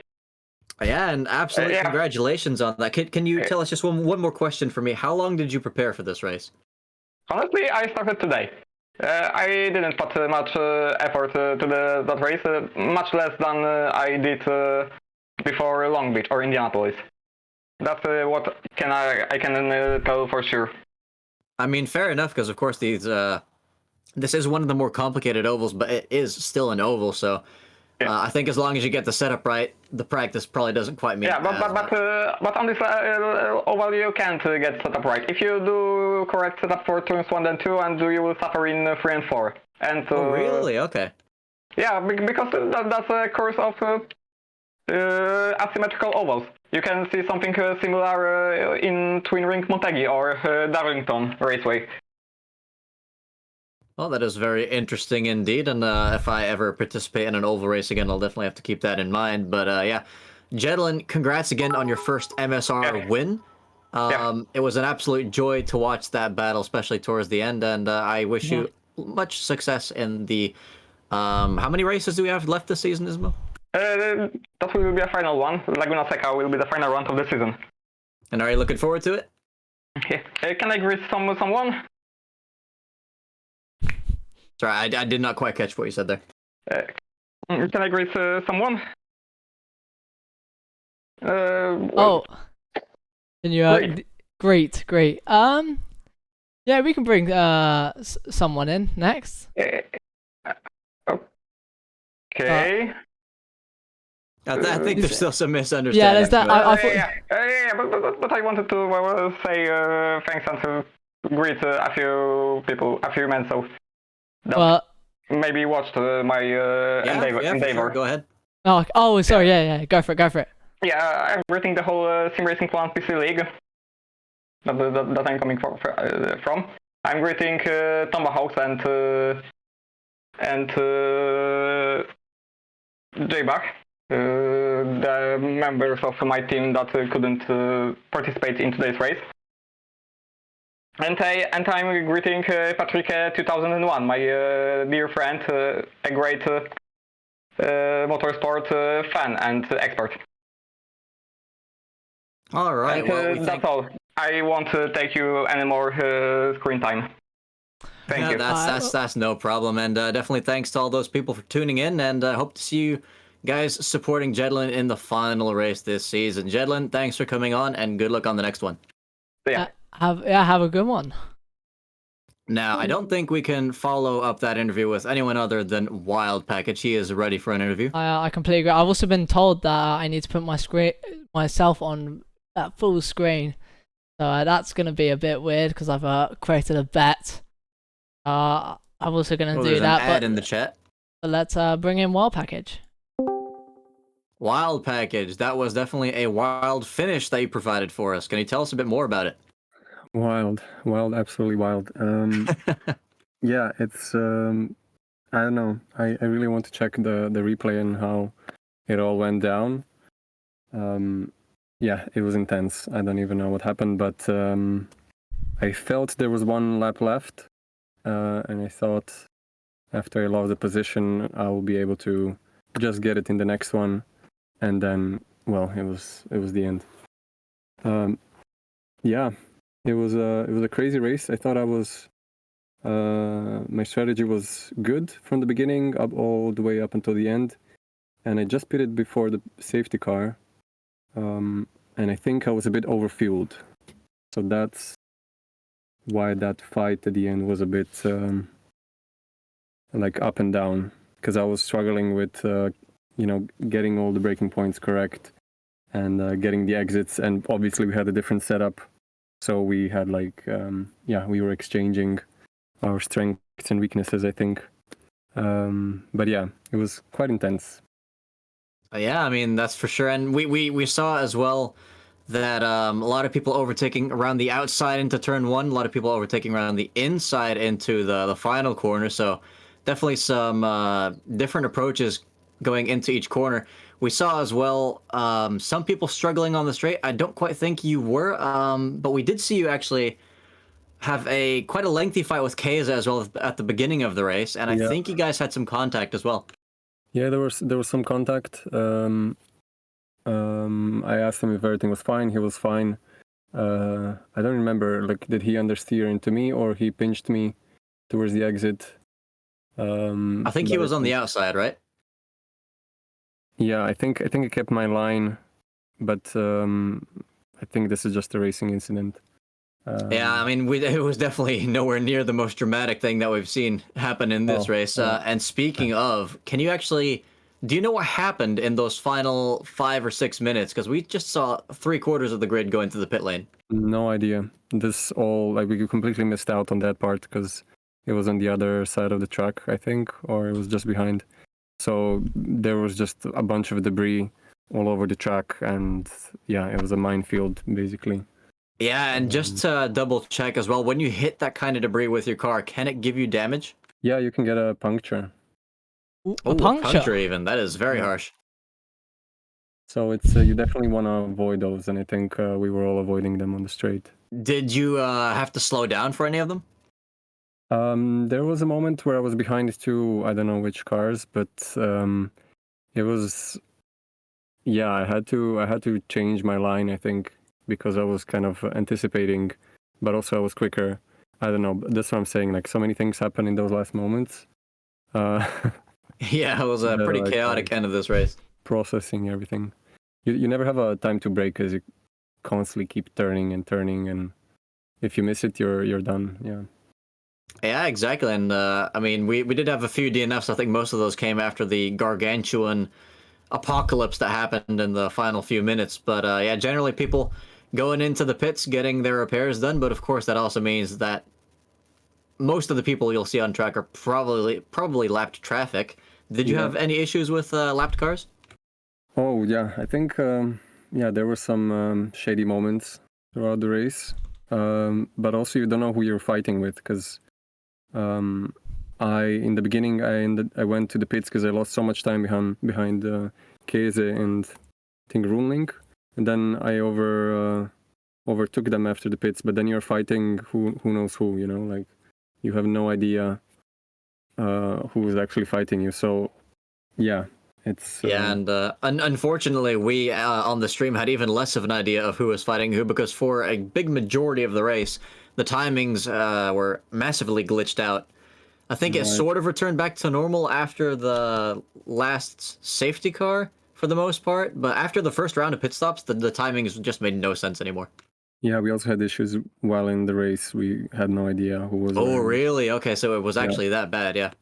Yeah, it was not the critical, but things were happening that we were like, okay, it's just AMS, and we have to deal with it. Yeah, like I saw several people going into the pits, and suddenly it seemed they teleported to P1 and P2. And sometimes people just teleporting to 4 different positions in like 3 seconds with no cars around them, so. Yeah, those are some very fast drivers, no? It's the brand new technique along with the levitation technique that we saw from, I believe, both Eddie and Fennec at some points in the race. Yeah. They managed to perfect that again. Yeah. Now, final question for me. How much are you looking forward to the final race of the season? Oof, I don't know if I'm going to make it. I Ooh. have a job next week. Oh. I really don't know if I can make it, but I was really looking forward to the track because it's so much fun.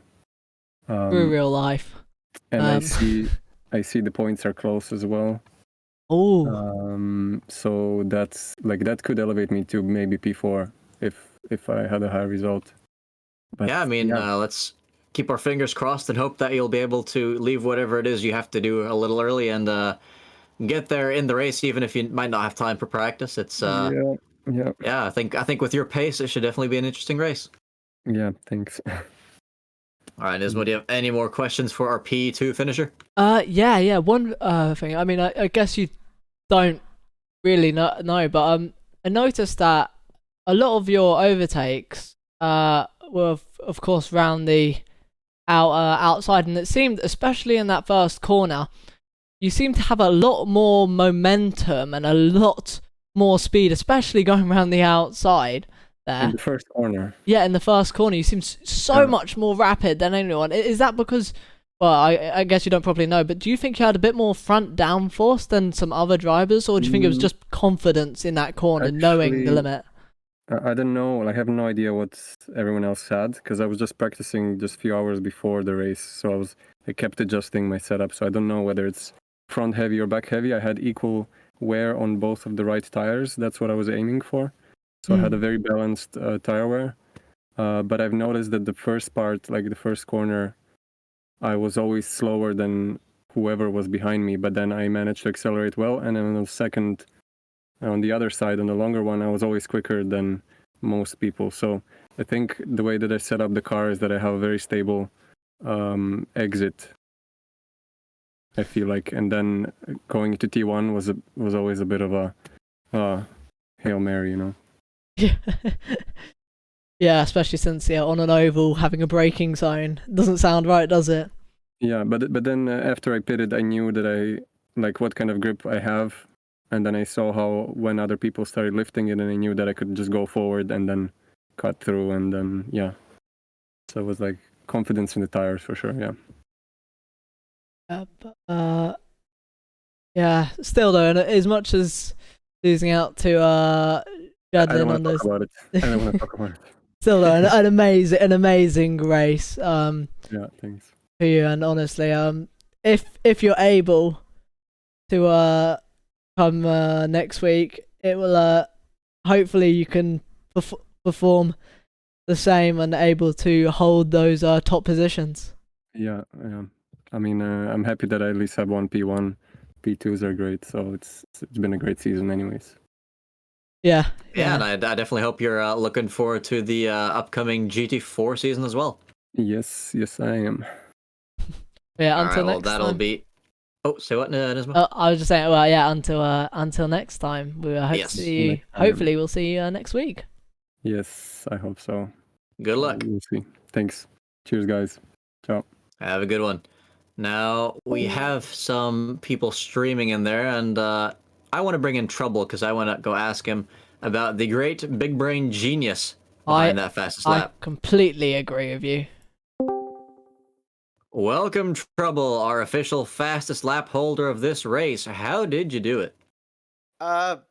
Through complete bullshit. My favorite way. Yeah, honestly, I thought I was going to be last. The reason being, well, I guess I can start through the unimportant stuff right at the start of the race and qualifying, where basically I was busy at the weekend, did like 7 laps of practice last Tuesday or Wednesday, and then haven't done any since. So I was basically relearning the track, and it turns out having maximum downforce was not the fastest setup. So yeah, so then I changed it going into the race, and didn't quite know how it would behave. So I kind of bottled it on like the 3rd lap, because it turns out if you try turning a bit too much on like the down ramp of the banking, because it's quite a harsh banking, it tries killing you. So I was miles off. Basically that ruined my tire strategy. So I just kept going.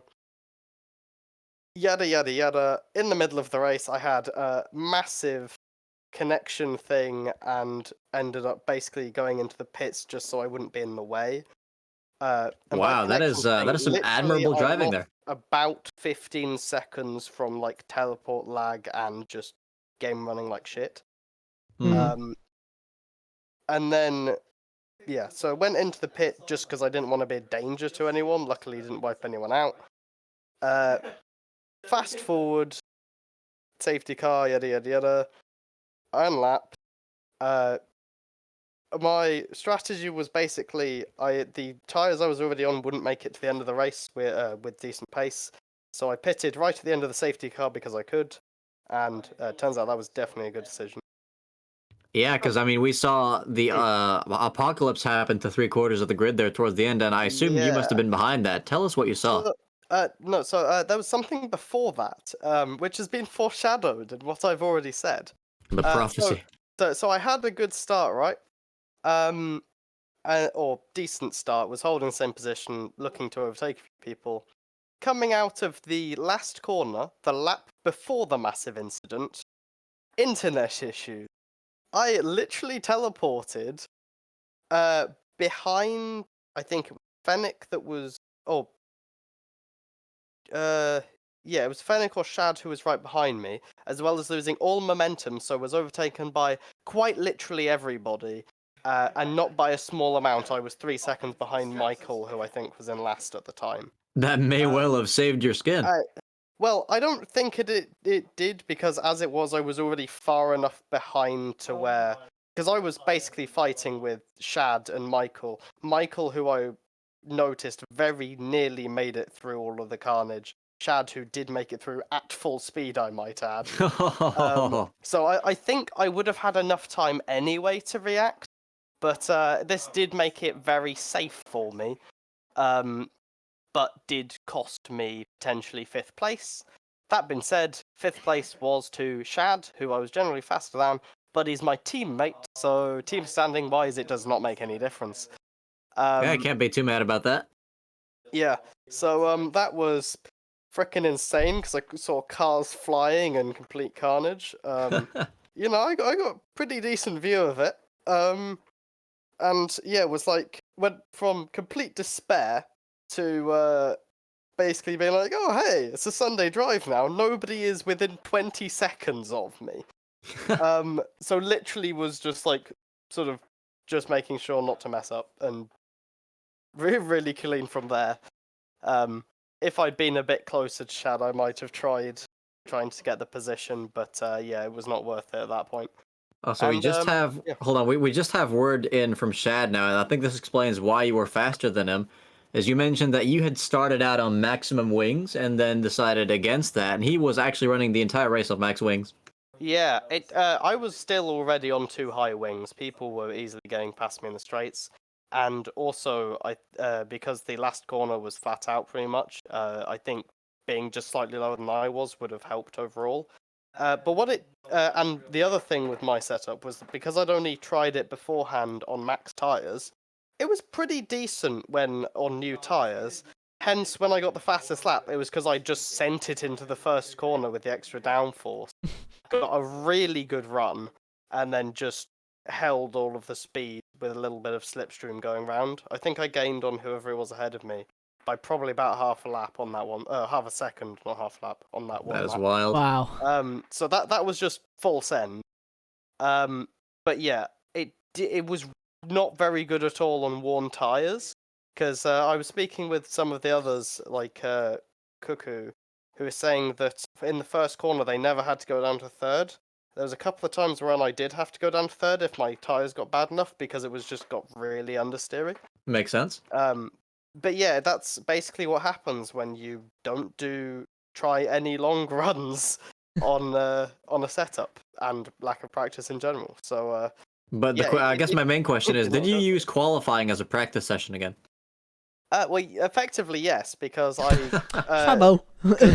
I was eating until like literally 3 minutes before the race. Oh, before qualifying. And I'm pretty sure I joined 2 minutes into the first session of qualifying and was rushing to get ready. Now this is So- how you get the fastest lap, kids. Yeah, this is how you get the fastest lap. What you do is you just disregard safety and say, screw it, send. Now, Eeny, meeny, miny, send. but you've told us quite a bit about your race so far, but I'm not sure. Did you mention how exactly you got that fastest lap and when that came? It was roughly in the middle. I can't remember the exact lap, but I know that it was one of the one of like the sort of first few after changing tires.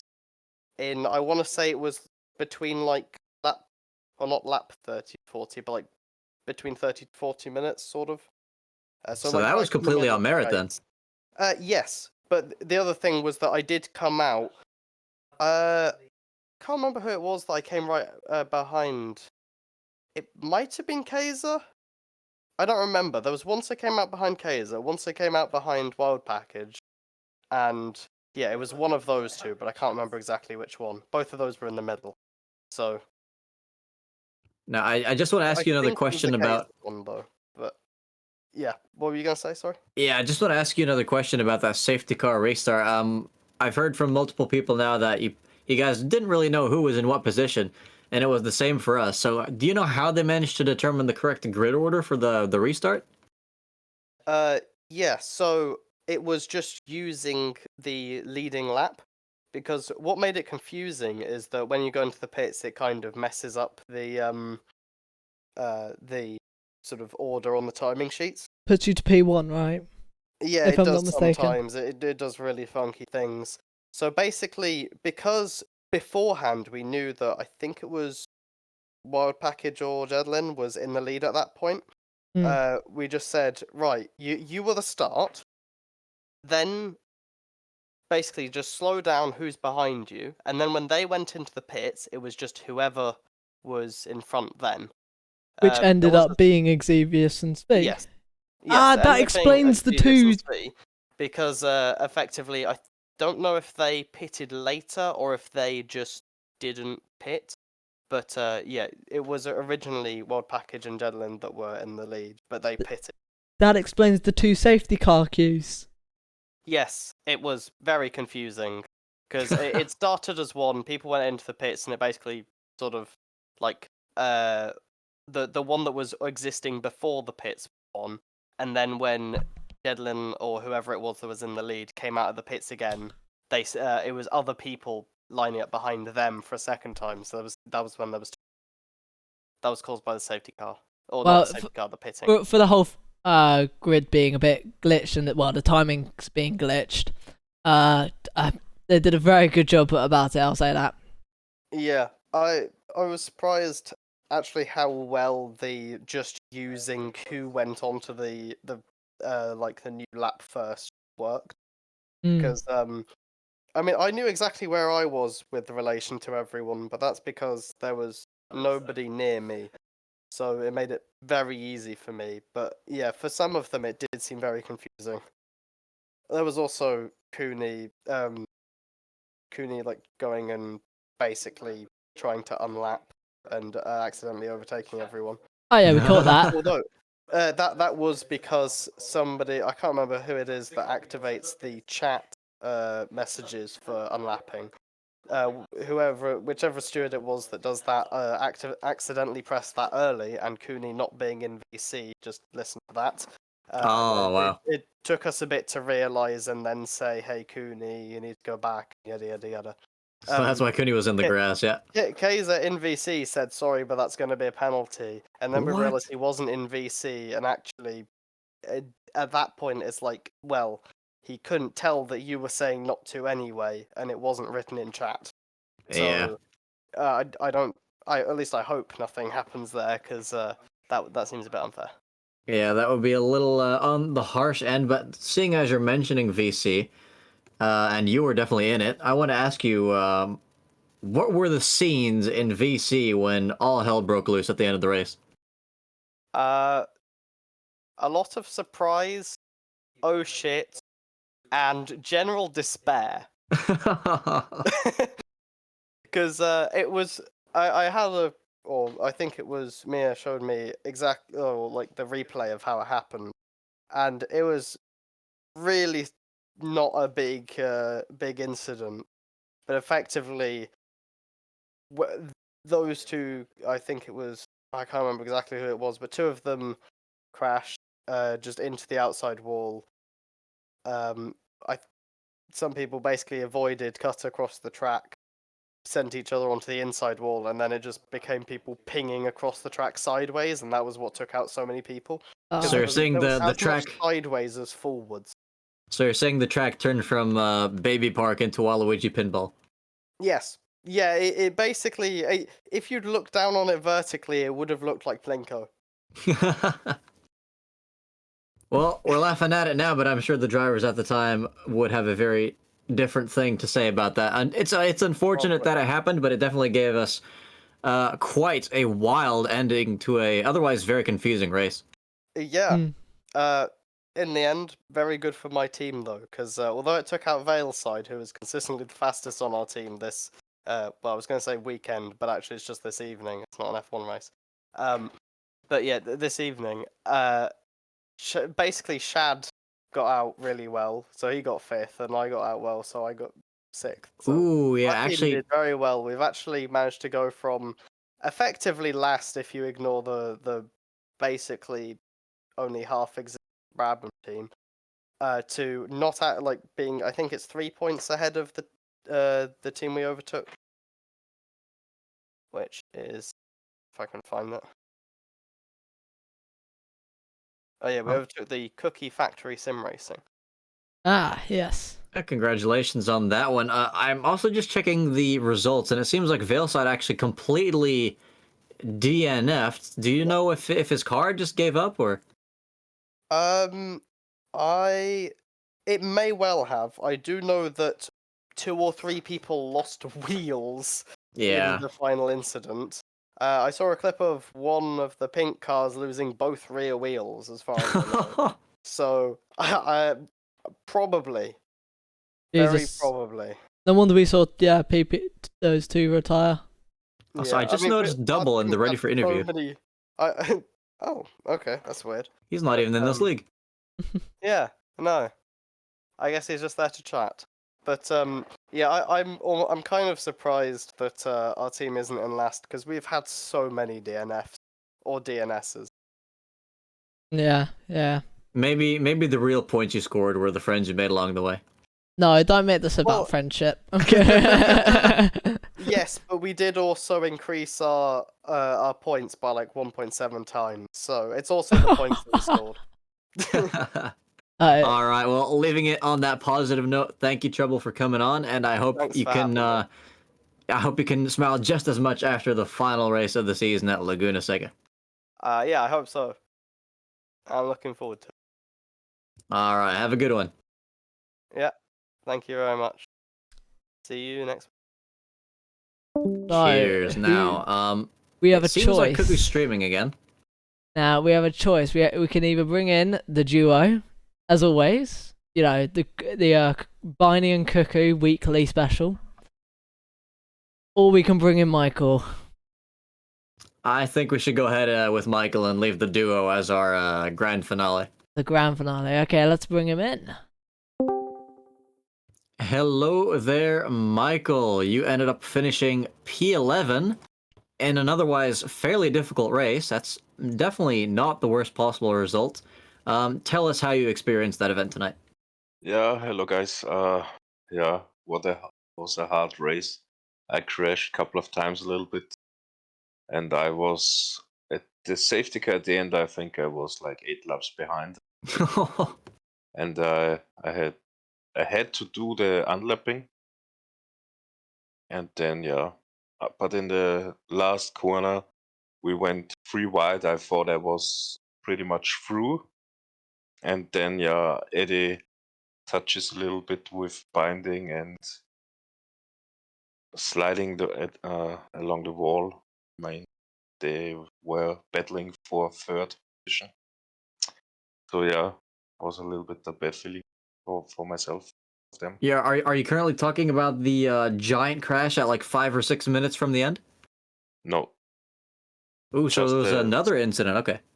Yeah, they just touched, and yeah, they don't crashed, but Eddie slams a little bit the wall and could not go for the podium against Binding. Yeah, it's definitely unfortunate because he was in a pretty good position, Yeah, at least at some point in the race. We did have trouble keeping track of who was in what position. I'm assuming it was the same for you? yeah, but yeah, anyways, was hard race. Yeah, Very. now tell us a bit about how you prepared for this one. Do you think you were struggling more with the setup, the car, or the track itself? With the tires, definitely, because when I had my accidents, the tires from one to the other second, they completely lost the grip I know how on my that feels. yeah. So I felt pretty good, but when the tires are warmed, then I completely lost it. Suddenly I got a snap and it's going so fast you cannot do anything. Maybe pit earlier. Yeah. But considering that you ended up catching the entire pack again, thanks to the safety car, Yeah. did you have any noteworthy battles towards the end of the race? No. Just trying to survive, huh? Yeah, trying to survive and get not in the way from the others, but I did in the last lap. All right. Well, the final track this season is going to be Laguna Seca. It's a bit more complicated than this one, but it's also just a completely different style of racing. Do you think you'll fare a little bit better at Laguna? Definitely. Good track. Good track. I haven't raced on that track long time ago, last time, but it's a good track and I look forward to that track. Will be fun. Yeah, that is wonderful to hear. Now, Nismo, do you have any more questions for Michael? No, other than coming back from literally the back of the grid, as much as having to navigate the crash, finishing where you did that is very much an extremely good recovery. I've got to say, and yeah, but yeah, because of the safety car, I felt not really good to unlapping myself because the other had to wait for me, and the tires cooling completely down, and the engine temp goes up for them. So I felt not really comfortable in the situation because of them. They all had to wait for just me. I thought when Shed was finished lapping, I wanted to stay behind him, like rounds, 3 rounds ahead, behind, so that would be okay for me. But Casey said I to But unlap myself. Yeah. hey, it ended up to your advantage. But yeah, look forward to seeing you next week. Well, hopefully we'll see you at an even higher position. Yeah, I hope so too. And yeah, for the finale as well. So hope to see you then. Yeah, thank you guys. Always a pleasure. Have a Thank good one. you. Bye. Bye.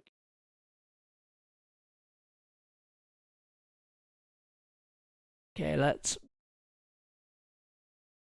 The final duo of Binding and Cuckoo for our week's special. Now, oh no, don't you? He's not leaving me. He's not leaving me. I'm dragging him in. And by the way, I'm saying this now. Binding is gonna say "Let's go" when he enters the chat. I guarantee it. I'm dragging him in. I don't care.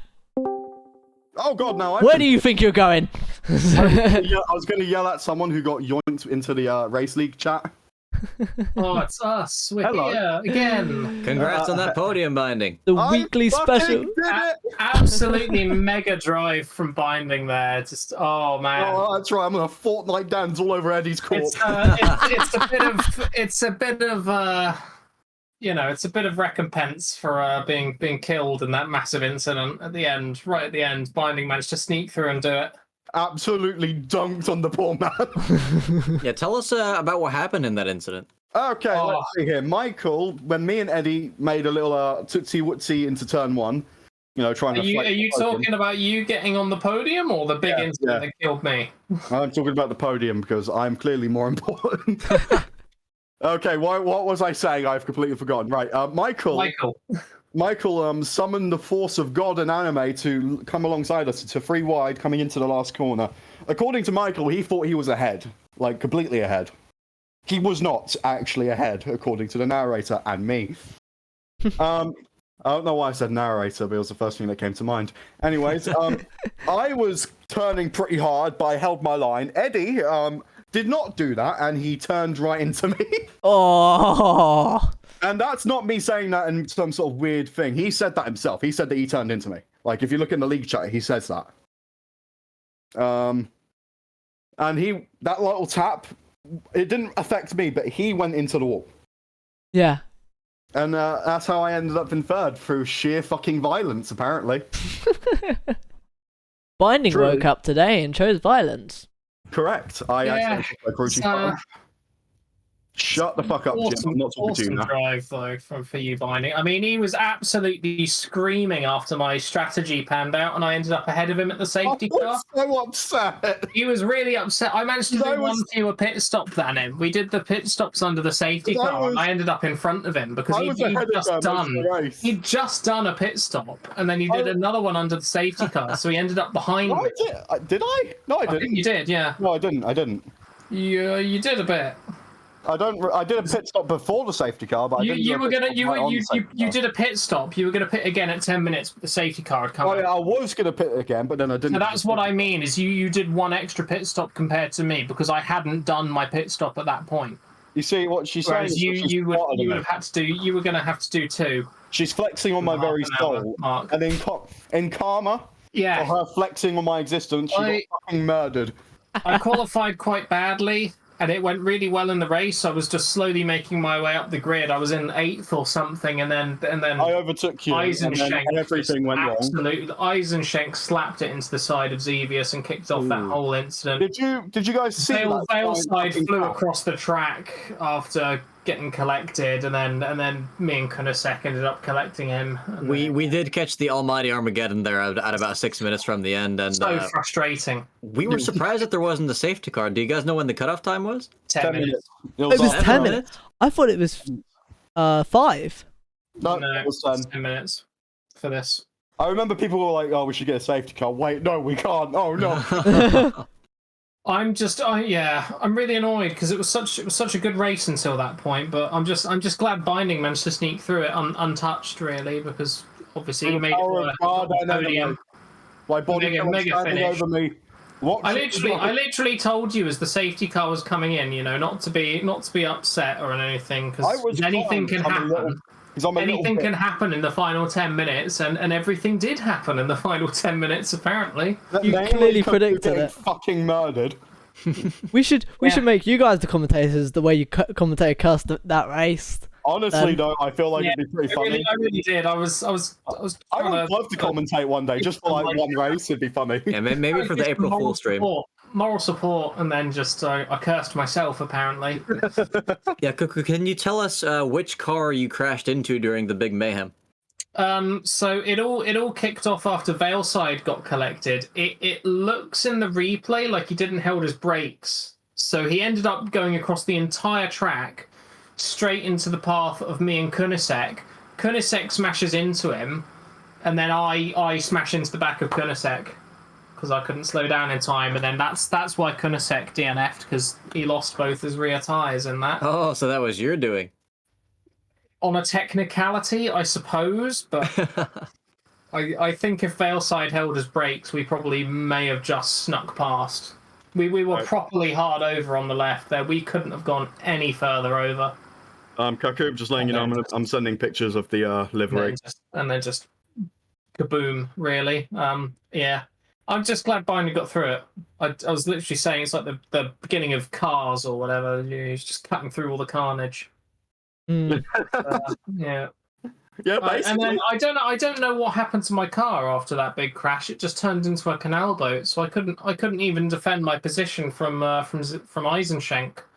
Although he's probably going to get penalised into oblivion for it. So I don't know.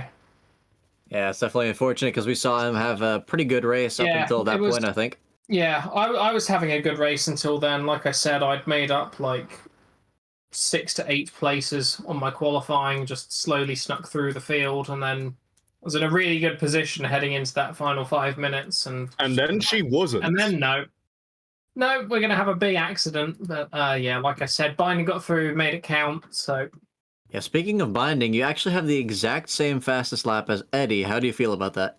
I didn't actually know That's that. pretty funny. Pretty crazy. Yeah, it's down to the millisecond, and I mean, of course, it is a shorter track, so the chances are a bit more likely. But yeah, it is. You guys were very, very similar on pace, it seems. Yeah, and then at the last, something happened to Eddie on the last lap because he was going not the last lap, the last couple of laps, because he was going pretty slowly, and that's when I was catching him up. Yeah, he was actually about to partake in the fight for P1, and then he lost the back end and barely managed to keep it going in the right direction. I think it was also my fault that Binding got the run on him, to be honest. Because I looked on the replay, he had to lift ever so slightly in the final corner going into the final lap. Because I was there in the middle of the track, and he was drifting out a bit. So he had to get off throttle a bit there. And that's what kind of gave Binding the run down the main straight. Interesting team tactics. Yeah, so it wasn't even a lucky coincidence, really. And then you tell him that. Yeah. Well done, well done. I'll put the money in your account in a second, okay, Chris? I was the Alonso for your Ocon. Well, it wouldn't be an MSR race without conspiracy. At least conspiracies. Since I don't think Martin has mentioned one thing about conspiracy, surprisingly, all race. So, I think it's because I got like 3 of them in at Long Beach, so. That was a wild time. But only last week. But yeah, no, honestly, congratulations on the podium, Vining. I am never going to do that again. It's never going to happen. Yeah, we managed to come away with something here. It's all to play for going into the final round in terms of the constructors, though. It's insane. It's like 4 teams within 10 points of each other in the battle for third. It's crazy. Wow. That is insane. When I said that's never going to happen again, you didn't immediately need to say yeah. It's very difficult. It's very difficult. just wait for the next oval. It will happen again. Oh, yeah, though, amazing. Unfortunate that your team ended up getting collected on that, but a really good podium position for your team. I'm happy for him, really. It's I remember all that and the defeatist speak about the strategy.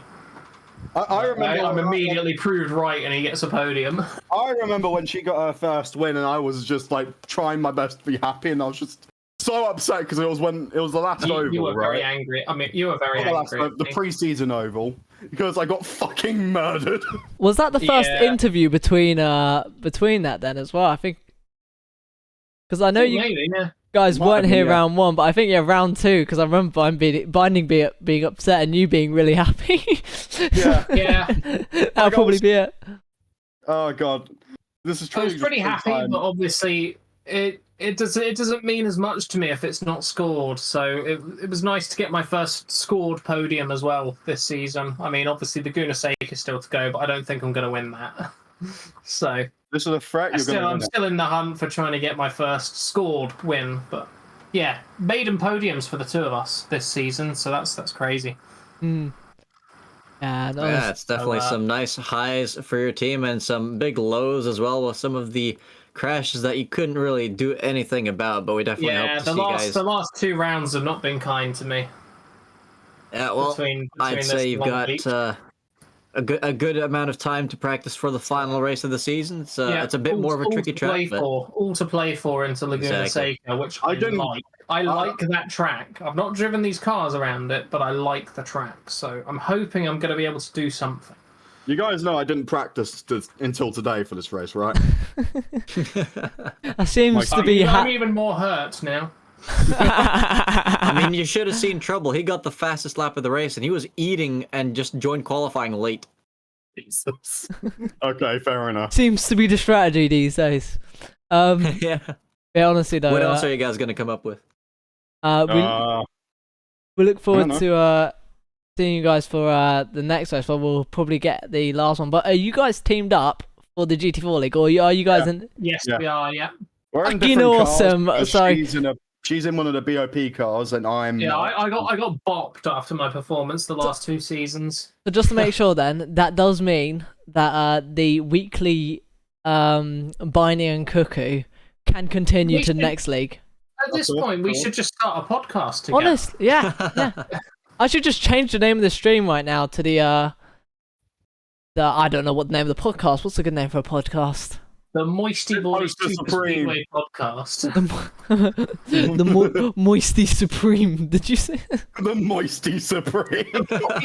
Supreme. That sounds like a very wrong ice cream.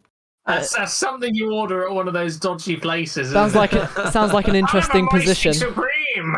So I'm fucking ordering right now, actually. Thank you. 1 second, please. But yeah, honestly though, next week's going to be Laguna, the finale, and as you said, it's going to be an absolute close one. Yeah, And, all to play for, lots of very close Who do you positions in the drivers and the teams. So Who do you think is going to go big, off? big race. Who do you think is going to go off at the corkscrew first? Oh, The God. answer is me. The answer is me. Are you going to place It's a not the bet? formation lap. Just get it out of the way. Are you going to place a bet saying who's going to go out off it first and make a bet with everyone, and then bet on yourself and then go off? Intentionally go off first. It's Guys, easy money. I just want you guys to quickly take a look at voice text. 1 second, please. Let's have a look here. Oh. Where's- Oh, delicious. What's that? Moist The Moisty Supreme Oh my makes God. 24 It's real. cupcakes. It's Jesus. I'm not sure about their mascot. That's like... That's That is. that is a sperm cell. It's. That's- What, Yeah, what their the fuck? mascot just, it looks like it's seen some stuff, man. It's gone through There's Vietnam. no soul behind You those know, eyes. you know the what's it called? From Ghostbusters, the Marshmallow Man. Yeah, It looks the like puffed it looks marshmallow like a horror version of that. It looks like that, but traumatized. And they just had to put devil's food next to it as well. Yeah, Yeah. no, that's definitely devil's food. Premium cake mix. Satan's Apparently. mix. Moist Supreme. But, Yeah, I think. No. Oh no! Oh God, Martin, stop. Oh, he's mounted the cake. fuck. It's out of context. This sounds so bad. He's Um, melted the cake. He's- For those who have no idea what Just witness, go look join the up the Discord and join Supreme. voice text right now, and you will witness pure chaos. The Moist Supreme Devil's I have to zoom in on the browser. But, Can't see shit. Yeah, it is sadly almost 10 o'clock, so I'm gonna have to hurry this along. But yeah, honestly though, Quickly, it's Martin, one more. Quickly, hurry up. Okay, hold on, I'm working on it. Oh, I was joking. Oh no, there's no more. how is do there? how do you ton of find these. this stuff? Oh no! Oh, that's even worse. Look at his What is the logo? classic yellow. 1 cup of pudding in the mix for extra moist cake. What the fuck? This is your fault, Biner. You're the one that said it. He gets a podium and he's gone crazy. Podium, and he celebrates with a Moist Supreme. I found an Arabic one as well. Arabic Moist Supreme. Oh no. Please. I'm sorry. Oh no. Lemon. Oh, he's got a cute little napkin this time. That's Wait, smart. he's got to cover up in the Arab countries. Oh God, my phone's gone off. But, I yeah, think though, it's time it's. for us to go. I'm sorry to hurt us a little bit. Yeah, Right, honestly, I'm gonna go to bed tonight and try and wipe that from my memory. yeah, me too. But yeah, honestly though, what an interesting way to end the race and pretty much end the stream as well. But You saved the best till last, obviously. honest, always, and yeah, we will catch you guys next week, 100% for the finale. Yeah, absolutely. Thank you for having us back. Oh, no, gonna it's DNF on lap one now. I mean always. I mean this always. It's been a fucking pleasure with you guys. I'm don't glad, know why you would say I'm glad to that. hear you're not sick of us yet. I don't know why you'd say that. It's fucking agony. But yeah, we'll catch you guys next week. God, Martin, Have a no. good one. He's done it again. He keeps finding more. Where do you keep finding me? It's a trade secret. Honestly, this one's not that bad though. Okay, we should probably go before I have this a good fucking one, murders guys. us. See ya, fellas. Yeah, Okay, thank you. See ya. Oh. Oh god, I'm gonna finish last next race because I got a podium. All right. Oh man. What? Okay. Oh. All right. Goodbye, guys. Have a good Cheers. Have a good one. Oh, what a way to end the stream, and what a way to end the race as well. It's been absolute carnage, both in the voice chat and in the race. I have tears in my eyes. That was way too good at the end. Yeah, an absolute. It from the start, I thought it was going to be a nice clean race. I thought we were going to get something similar to IndyCar, with honesty, and what we got was completely fine racing up until the final lap, where everything went. We had a safety car, which I've got to check. We might see that if I'm streaming on. No, I won't be streaming Thursday. Sadly, I am not present. But I will probably. Well, to be honest, we'll find that out on Thursday, no matter what. But yeah, and what else is there? Yeah, and then of course the massive pile up after the safety car restart, which was just carnage. And I thought there was going to be another safety car, but yeah, unfortunate for those who didn't think there'd be more than 2 safety cars. Who would thought there would be more than 2 safety cars. But yeah, though, what a way to end the stream, and thank you everyone for watching. It's been a pleasure streaming this one, and we'll catch you next week for the finale. Have a good one. Thank you for watching, and we'll see you next week. Good night, everyone.